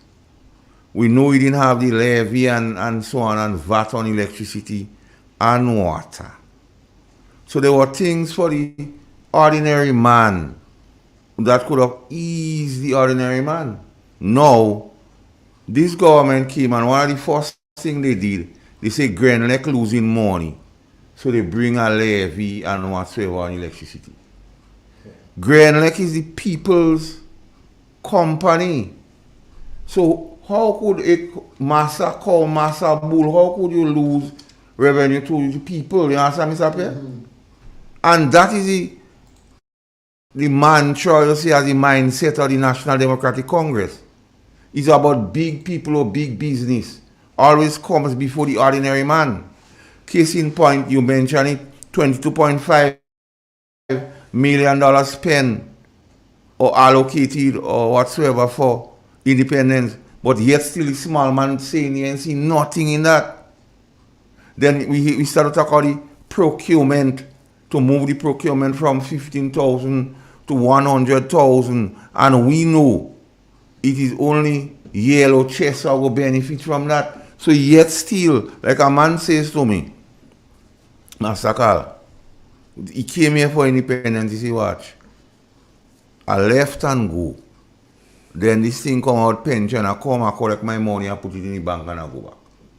You see, not a cent he spent. Yeah, you see, they tell me, if I come and register, they go pay me ticket, they pay me ticket, I come down here. But all what they saying about down here, when I come here, I don't see that. It's a different thing. So that's what is happening, Mr. P. And that's why I believe with people like you and others on the radio have a moral obligation to always call out the National Democratic Congress. Because we allow them, and we have to take that blame, we allowed Deacon Mitchell and others a free pass last election.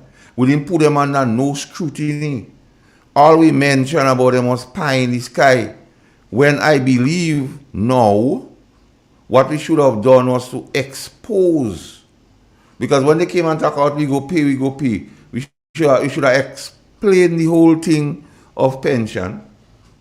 When they talk about making everybody permanent, the son of our economy, it cannot accommodate that. And so now, when they hear them making these statements, so we have to remind them of the statements made and provide information, facts, and evidence to debunk what they're saying. So, Mr. Perry, well right to ask who sent Deacon Mitchell and who is the third party, because he does make reference to the third party when he says when you see decision making, find out who. That is reference to a third party or a third cabinet or some other persons actually put it in local parlance. Somebody paying the piper to play the tune.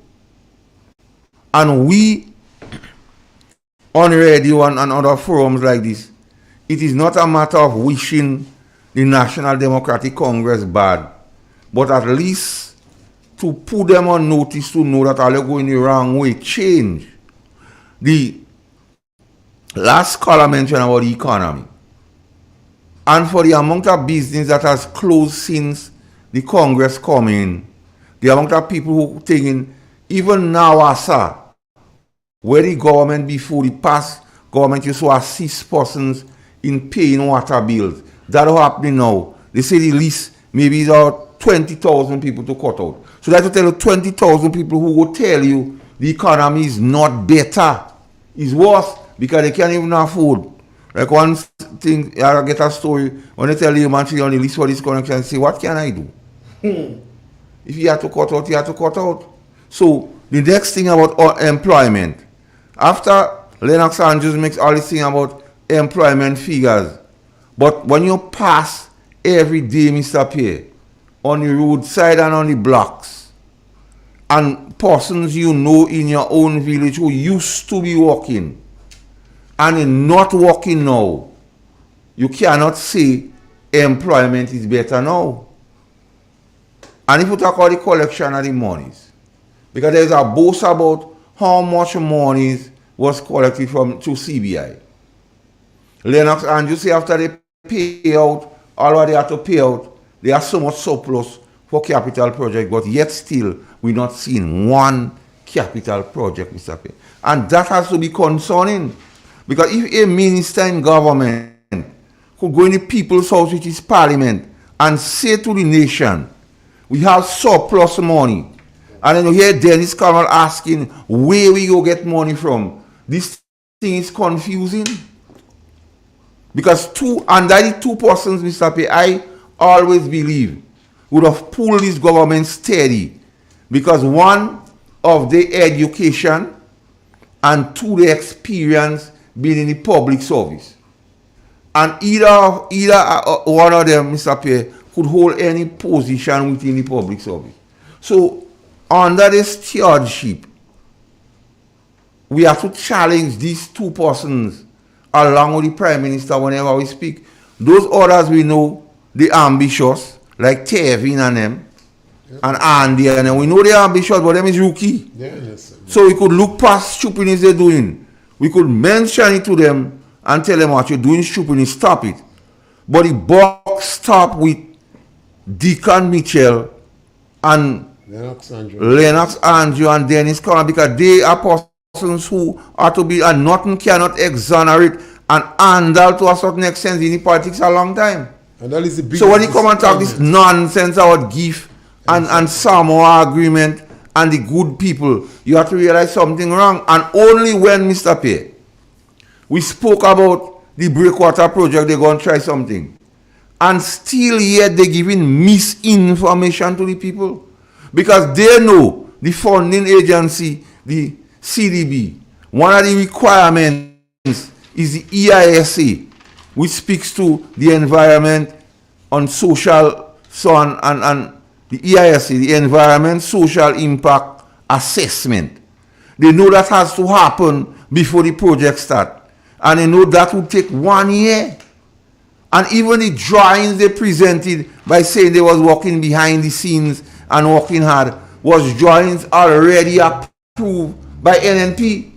So when they come in and tell people the project will start in 9 months, they're lying to the people again.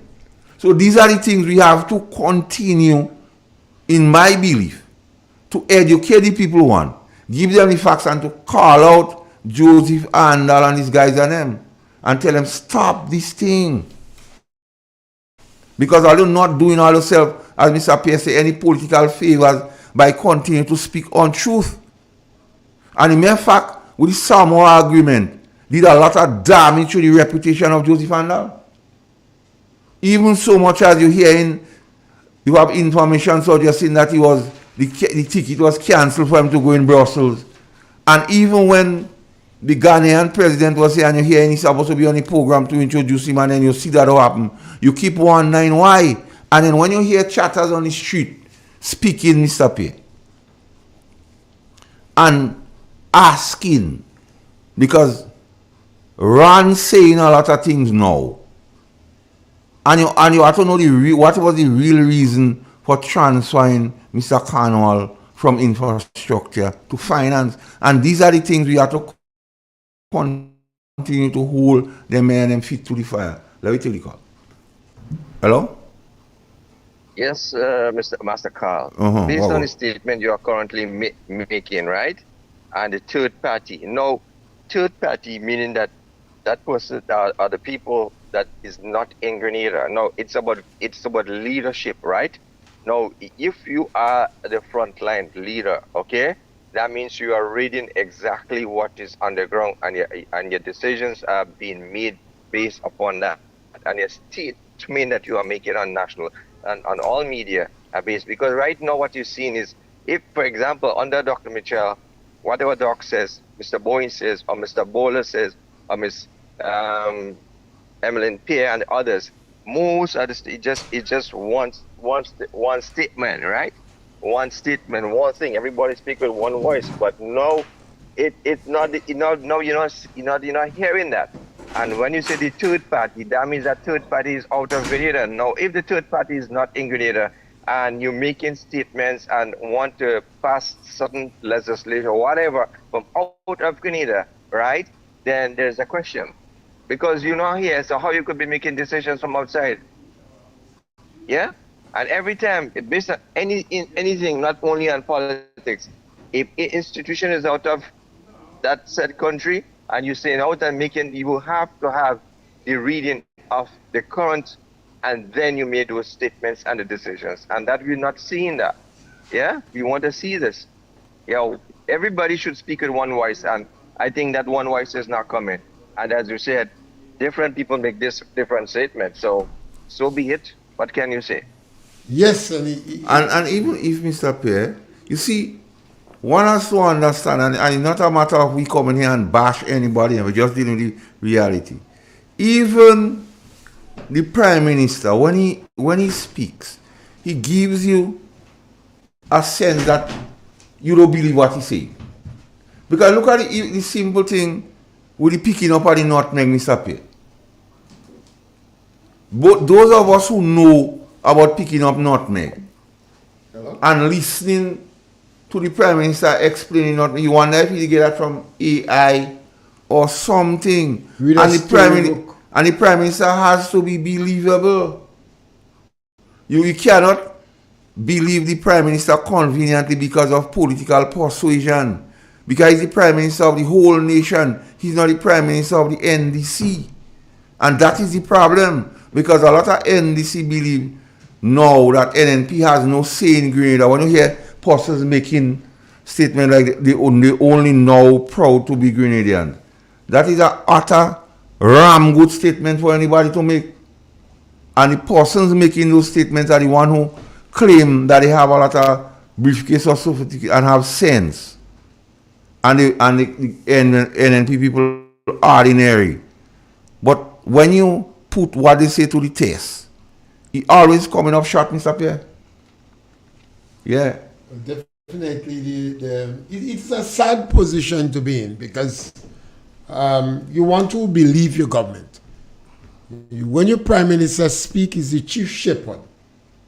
But the standards, the template that the Prime Minister is setting is frightening. The Prime Minister is not believable. The Prime Minister telling lies on simple issue. The Prime Minister is not settling down in the country. Now, individual is asking, over the last 22 months, did he remain in the country for a month? And I think that is asking a lot. Did he remain in the country for 2 weeks? Let's try a week. And the Prime Minister is going away and you don't know what he's going for. And ministers are running and they're very liberal in their spending. As you know, when you have a son that you leave a lot of money for, but he's taking coke. Yes, like a drink. So he's a jerk. So he's behaving like that. Fighting. But he has responsibility. You have to take care of your grandmother, but you're banana. So this group of individuals are very insensitive to the cries of the elderly, disadvantaged children. They don't care about the people who normally do the periodic work on the road. Government practically make work for these people. They put in tears in the Imani's eyes. They are harassing the caregivers. But we have a number of people on the side that have enough influence that could nudge these individuals and say, you're going wrong. They may not listen to us on radio because we might appear or seem to be more aligned to the opposition party. And particularly when they take the NDC's drawing a clear line between green and yellow. They say, you know, midway, you either green or yellow. So, the people who are close to the NDC, nudge them. Say to them, if you go down that route, Mr. Andal look as a man they emasculate, and just now they will domesticate him for public ridicule. It is not good to do that to a man. Nudge them and tell them no. Or let Mr. Andal speak from script alone. Yeah. Because it doesn't make sense. He coughing, even when he makes friendly.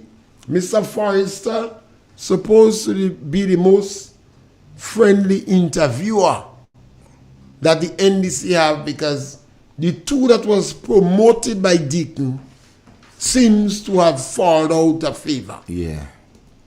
And Mr. Andal can survive on them. That to go eating for breakfast. No. Your foreign minister is not believable anymore. That's sad. He look as a joke now in public. You have the minister responsible for political mischief.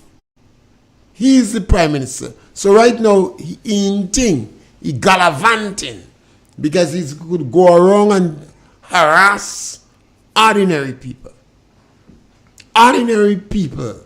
People that are not represented by the trade union. Trade union don't care about them. So they don't have enough money to pay a lawyer. Some lawyers, you have to pay $350 to enter the office. In Macon, they do $350. They can't pay. That is the destitute. The poor of the poor. They can't do that. So, Mr. Andy Williams is a king. Because now he could put tears in these people's eyes. Well, I say to individuals, if we continue like that, if we continue to entrench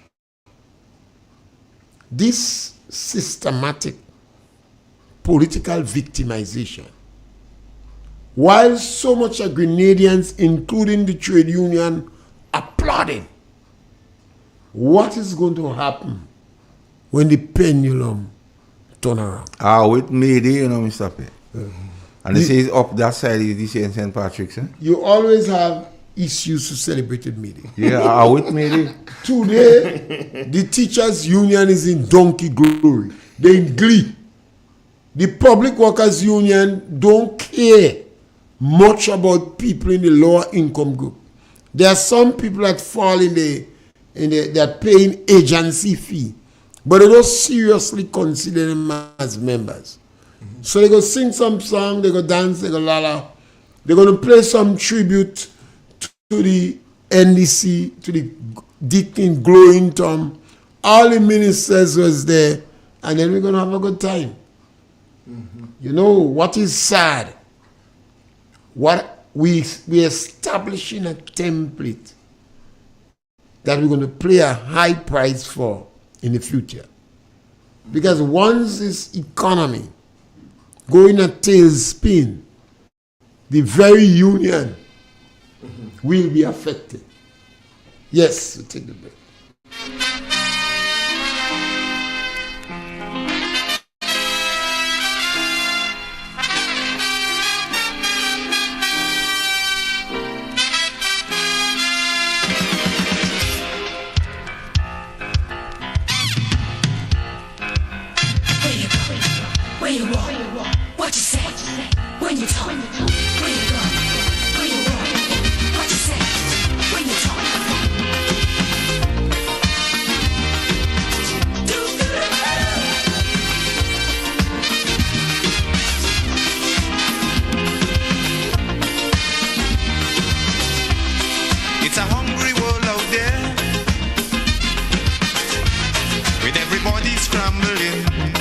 shed. Wolves in sheep clothing, both of prey waiting to swoop down on you, and there's no telling what they'll do. You gotta be careful. You gotta be careful. Broadcasting from the historical Parish Main Street, Surtez, to your home, vehicle and office. Today's hit music on Real FM.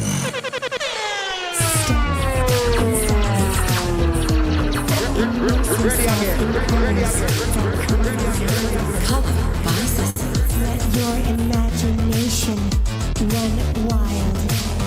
Surround yourself in a world of color. Color by Sissons. Endless inspiration. Bold expression. Bold expression. Color by Sissons. Sissons. Express your style with Color by Sissons. In an industry where customers expect quality, M&N Hardware Limited is a leader in locally manufactured aluminum windows, doors, roofing, and guttering. Our manufacturing division is efficient, flexible, and will always go the extra mile to surpass customer expectations. If you need security, sash, casement, or projected windows, we're able to do it. Our security and heavy-duty doors are state-of-the-art and can be customized specifically for you. Using innovative coating technologies and protective film, our roofing and guttering is weather-resistant, providing outstanding color retention for many years. Available in 24 and 26 gauge and a variety of color options. We are the leading company, a family that is proving to customers they can have their dream products. M&N Hardware Limited. Foundation to roof, let's build together.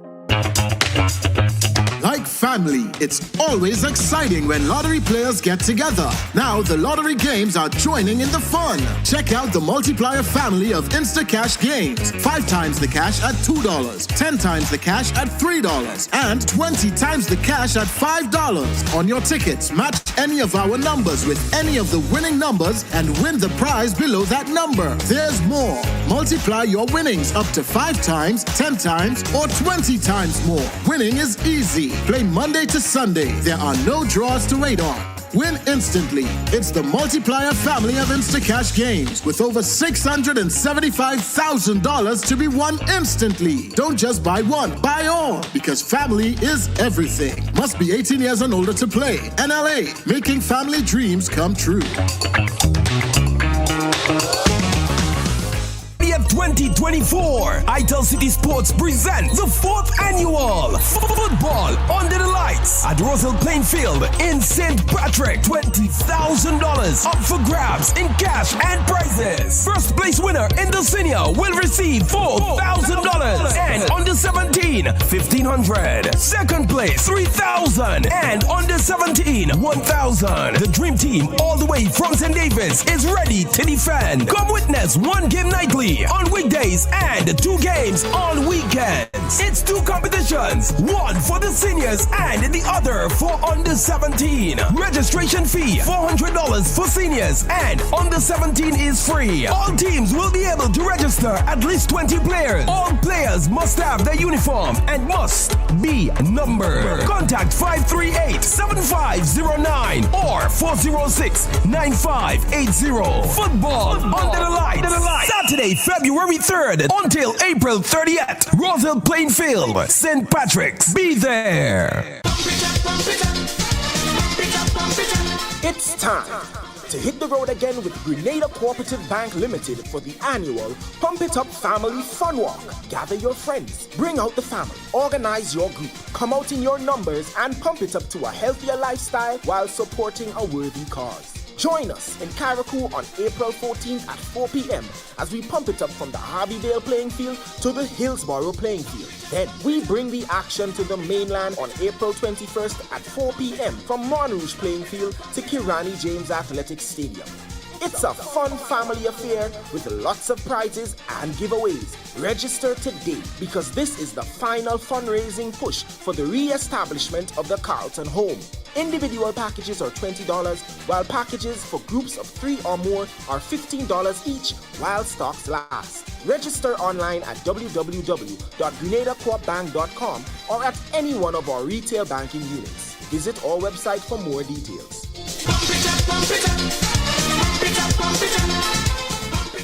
Welcome home.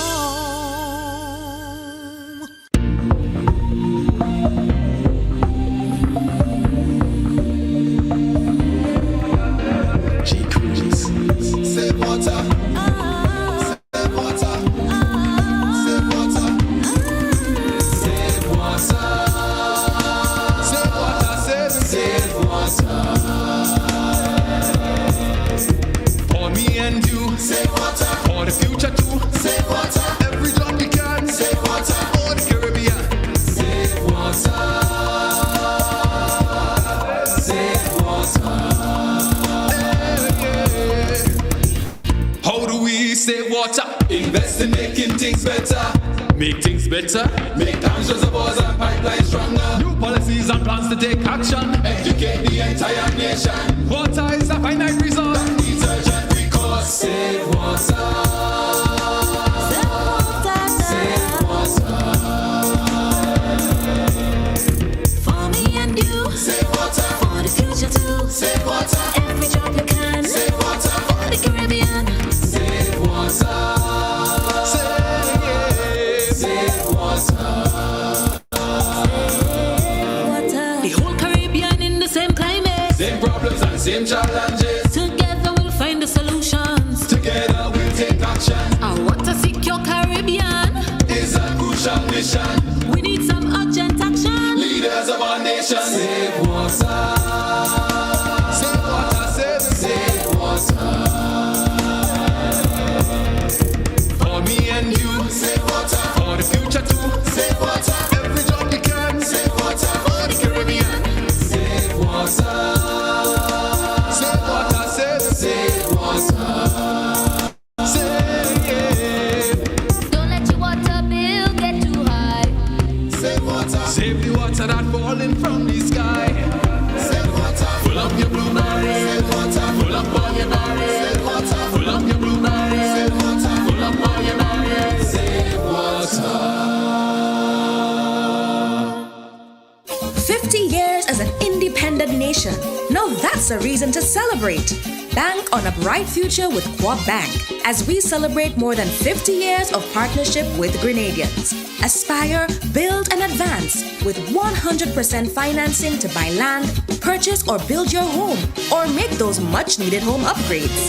No loan fees, no legal fees, low interest rates. And that's not all. 100% financing on brand new vehicles with 50% off loan fees. Celebrate you this year with special financing from Quad Bank. Apply today. Welcome home. The first word when you speak about furniture is classic.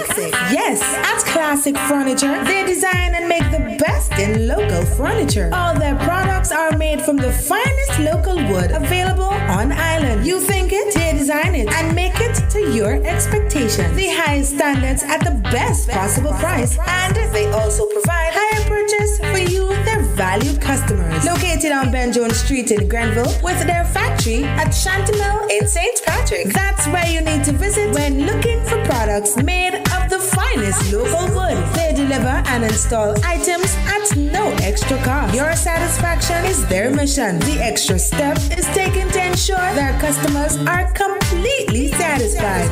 They do doors and finished kitchens, supplies mattresses, and restores antique pieces to look like the first day they were made. Hey, give us a call on 442-4645 and 442-9726. Classic Furniture, Grenada's homegrown furniture producers.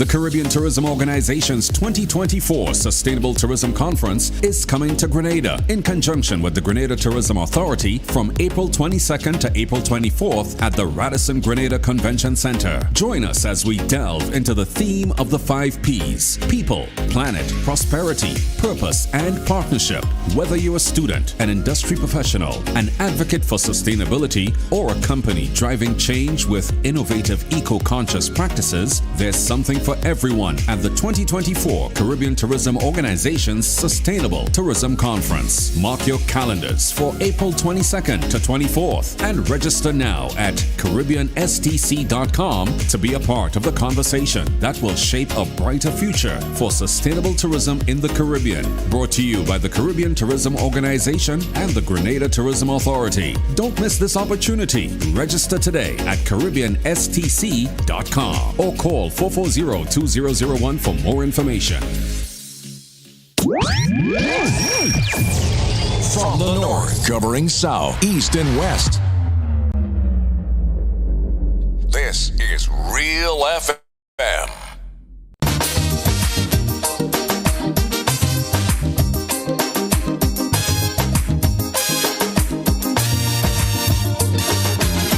Tell me candid, they too wicked, far too crooked. That is the frequent comment I hear. Too one-sided, underhanded, can't be trusted. This is the opinion, ear to ear. For their own abuses, they keep making excuses. Housing crack up over, they unleash their lawyer. Set up an inquiry just to get Kid Rowley, but they wouldn't sue the false paper screw. I don't need more close to tell them go. Hurry, pack up your bundle now. Stop fooling the people.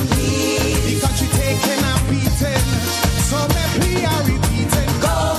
They're like a natural disaster now. 10 times worse than Ebola, like a dog with fleas and tongue on their knees. And I begging.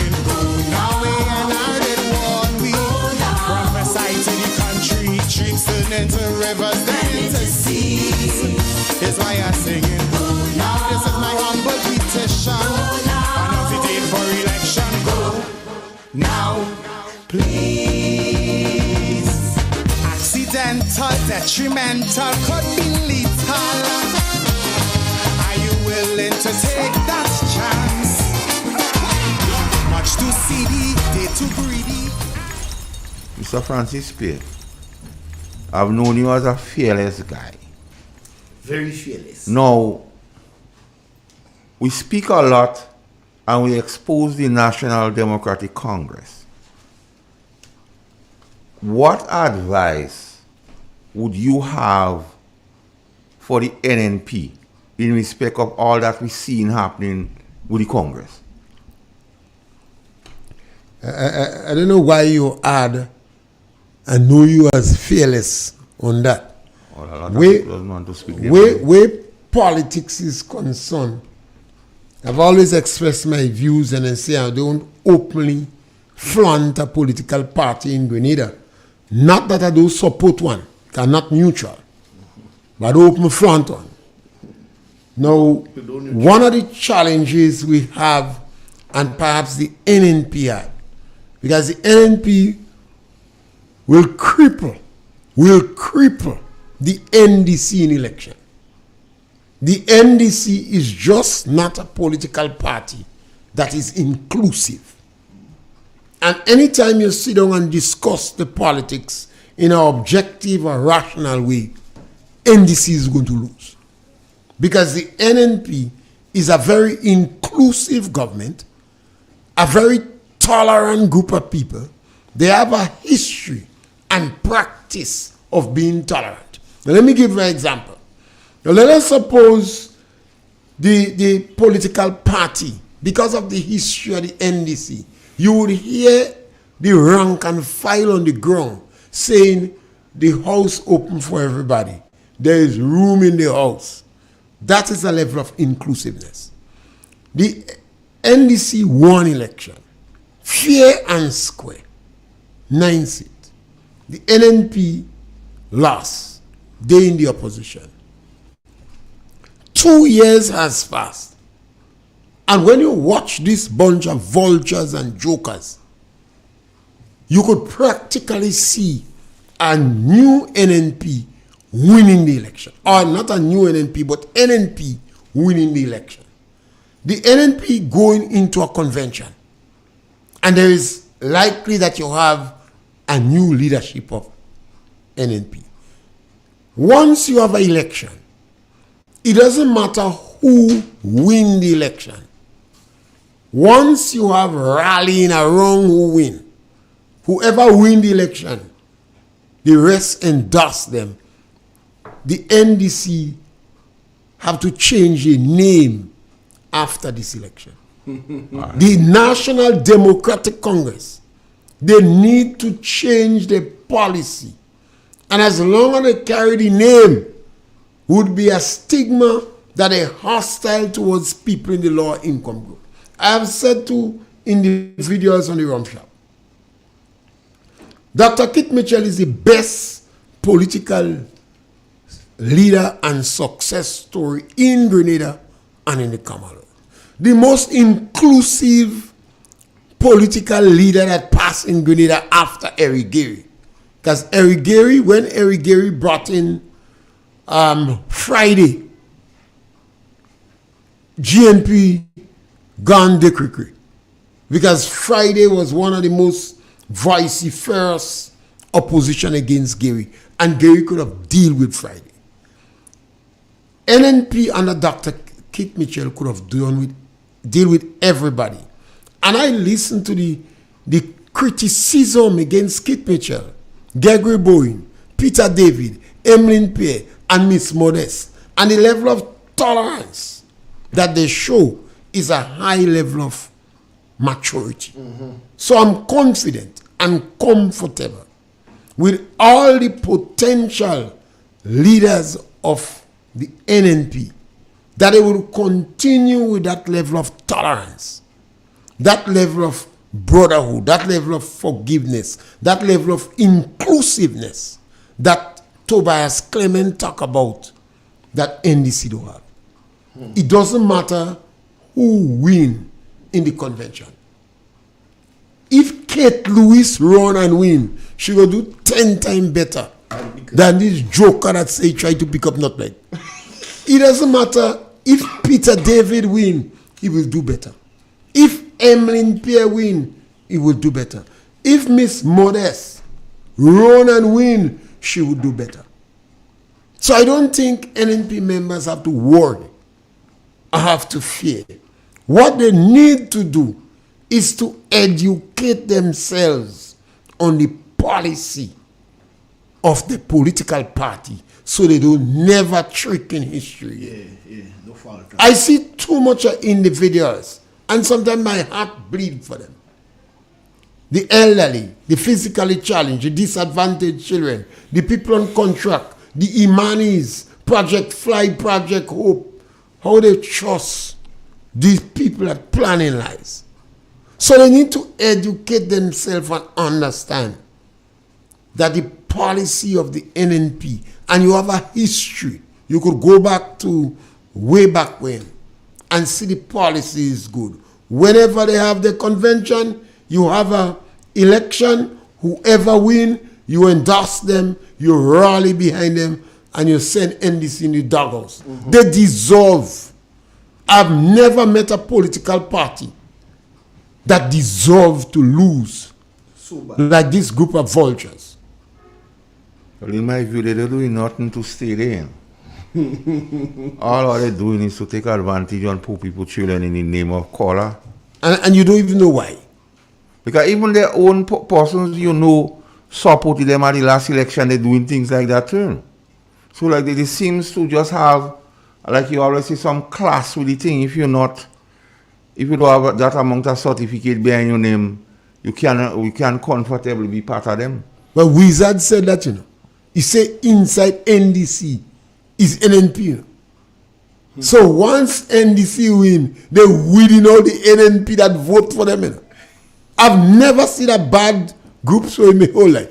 Yes, caller, welcome.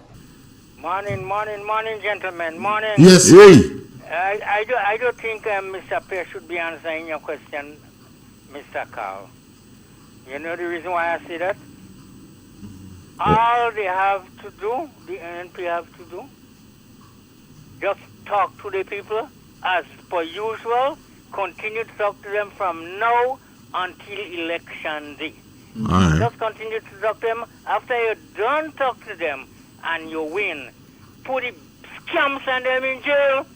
That is all you have to do. Is not teach them anything. You don't have to teach them anything. They get the bramble, they take it, they regret it now. So all you have to do, turn back and put them in the jail and rest for the rest of your life.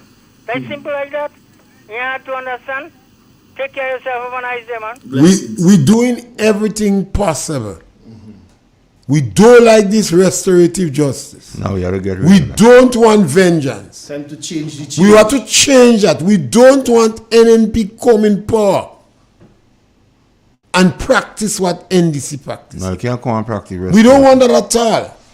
We know some people going to be crying out to get even. But we don't want that to happen. Because the country comes first. The country more important than the political group.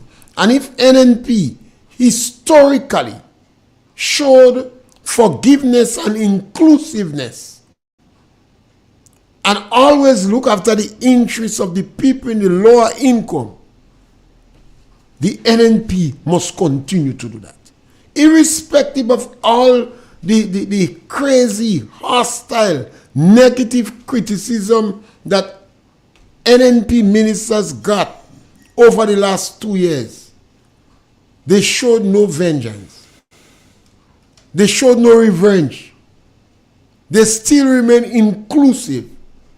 And they should be very happy with that and continue on that trajectory. Because remember, according to Chester Humphrey, this is about Project Grenada. It's not about ideology.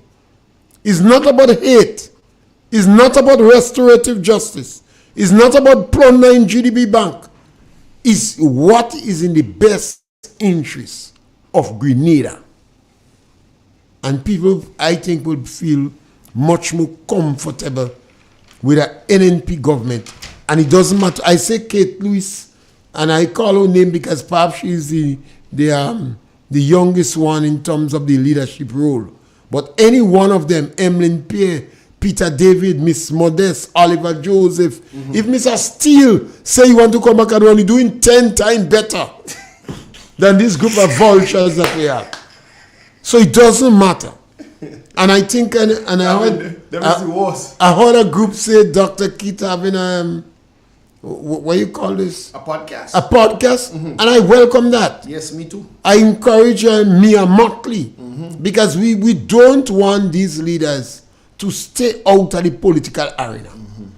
And then they could speak on different issues and even take on issues that transcend party politics. Yeah.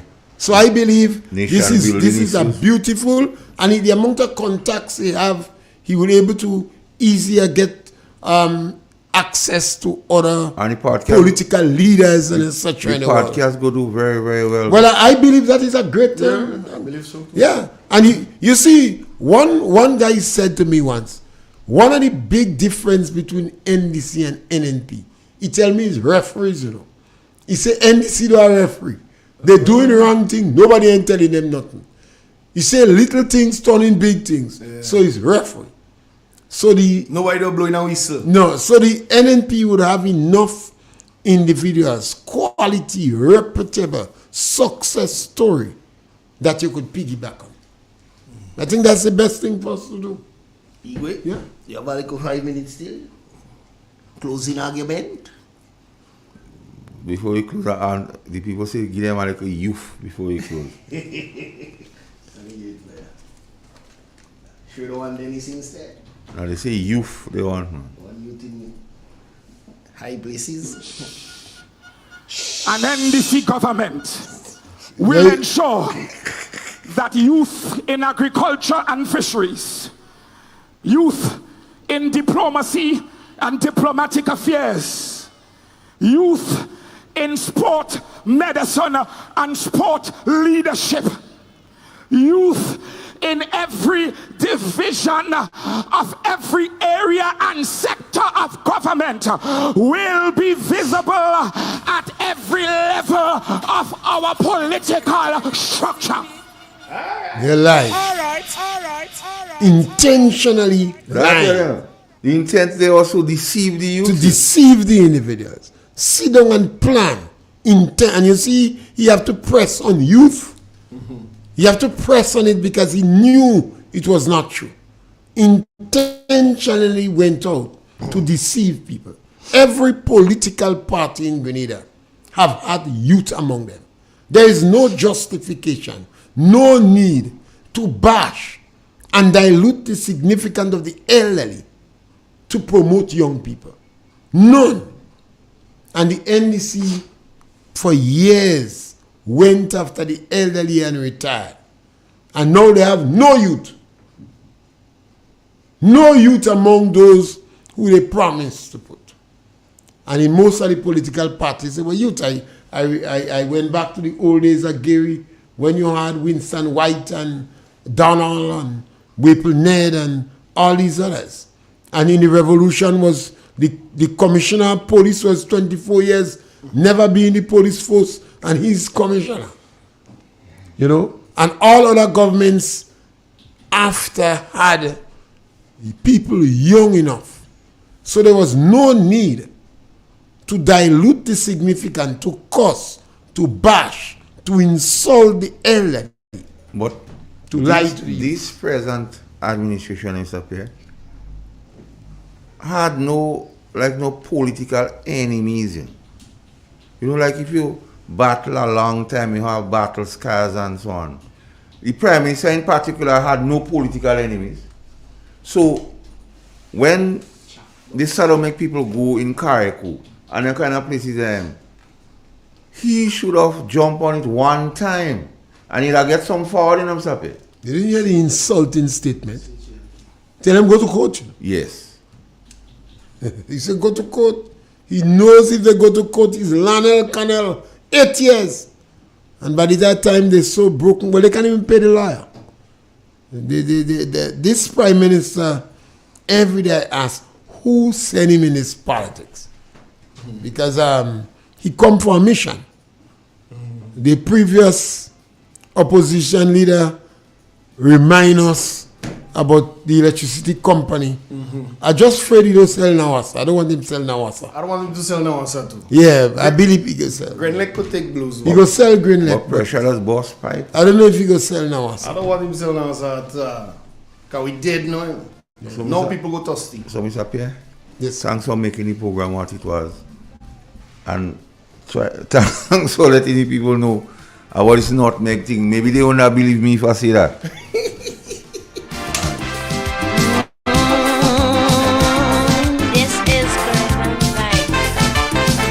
You asking me what is wrong with Trinidad?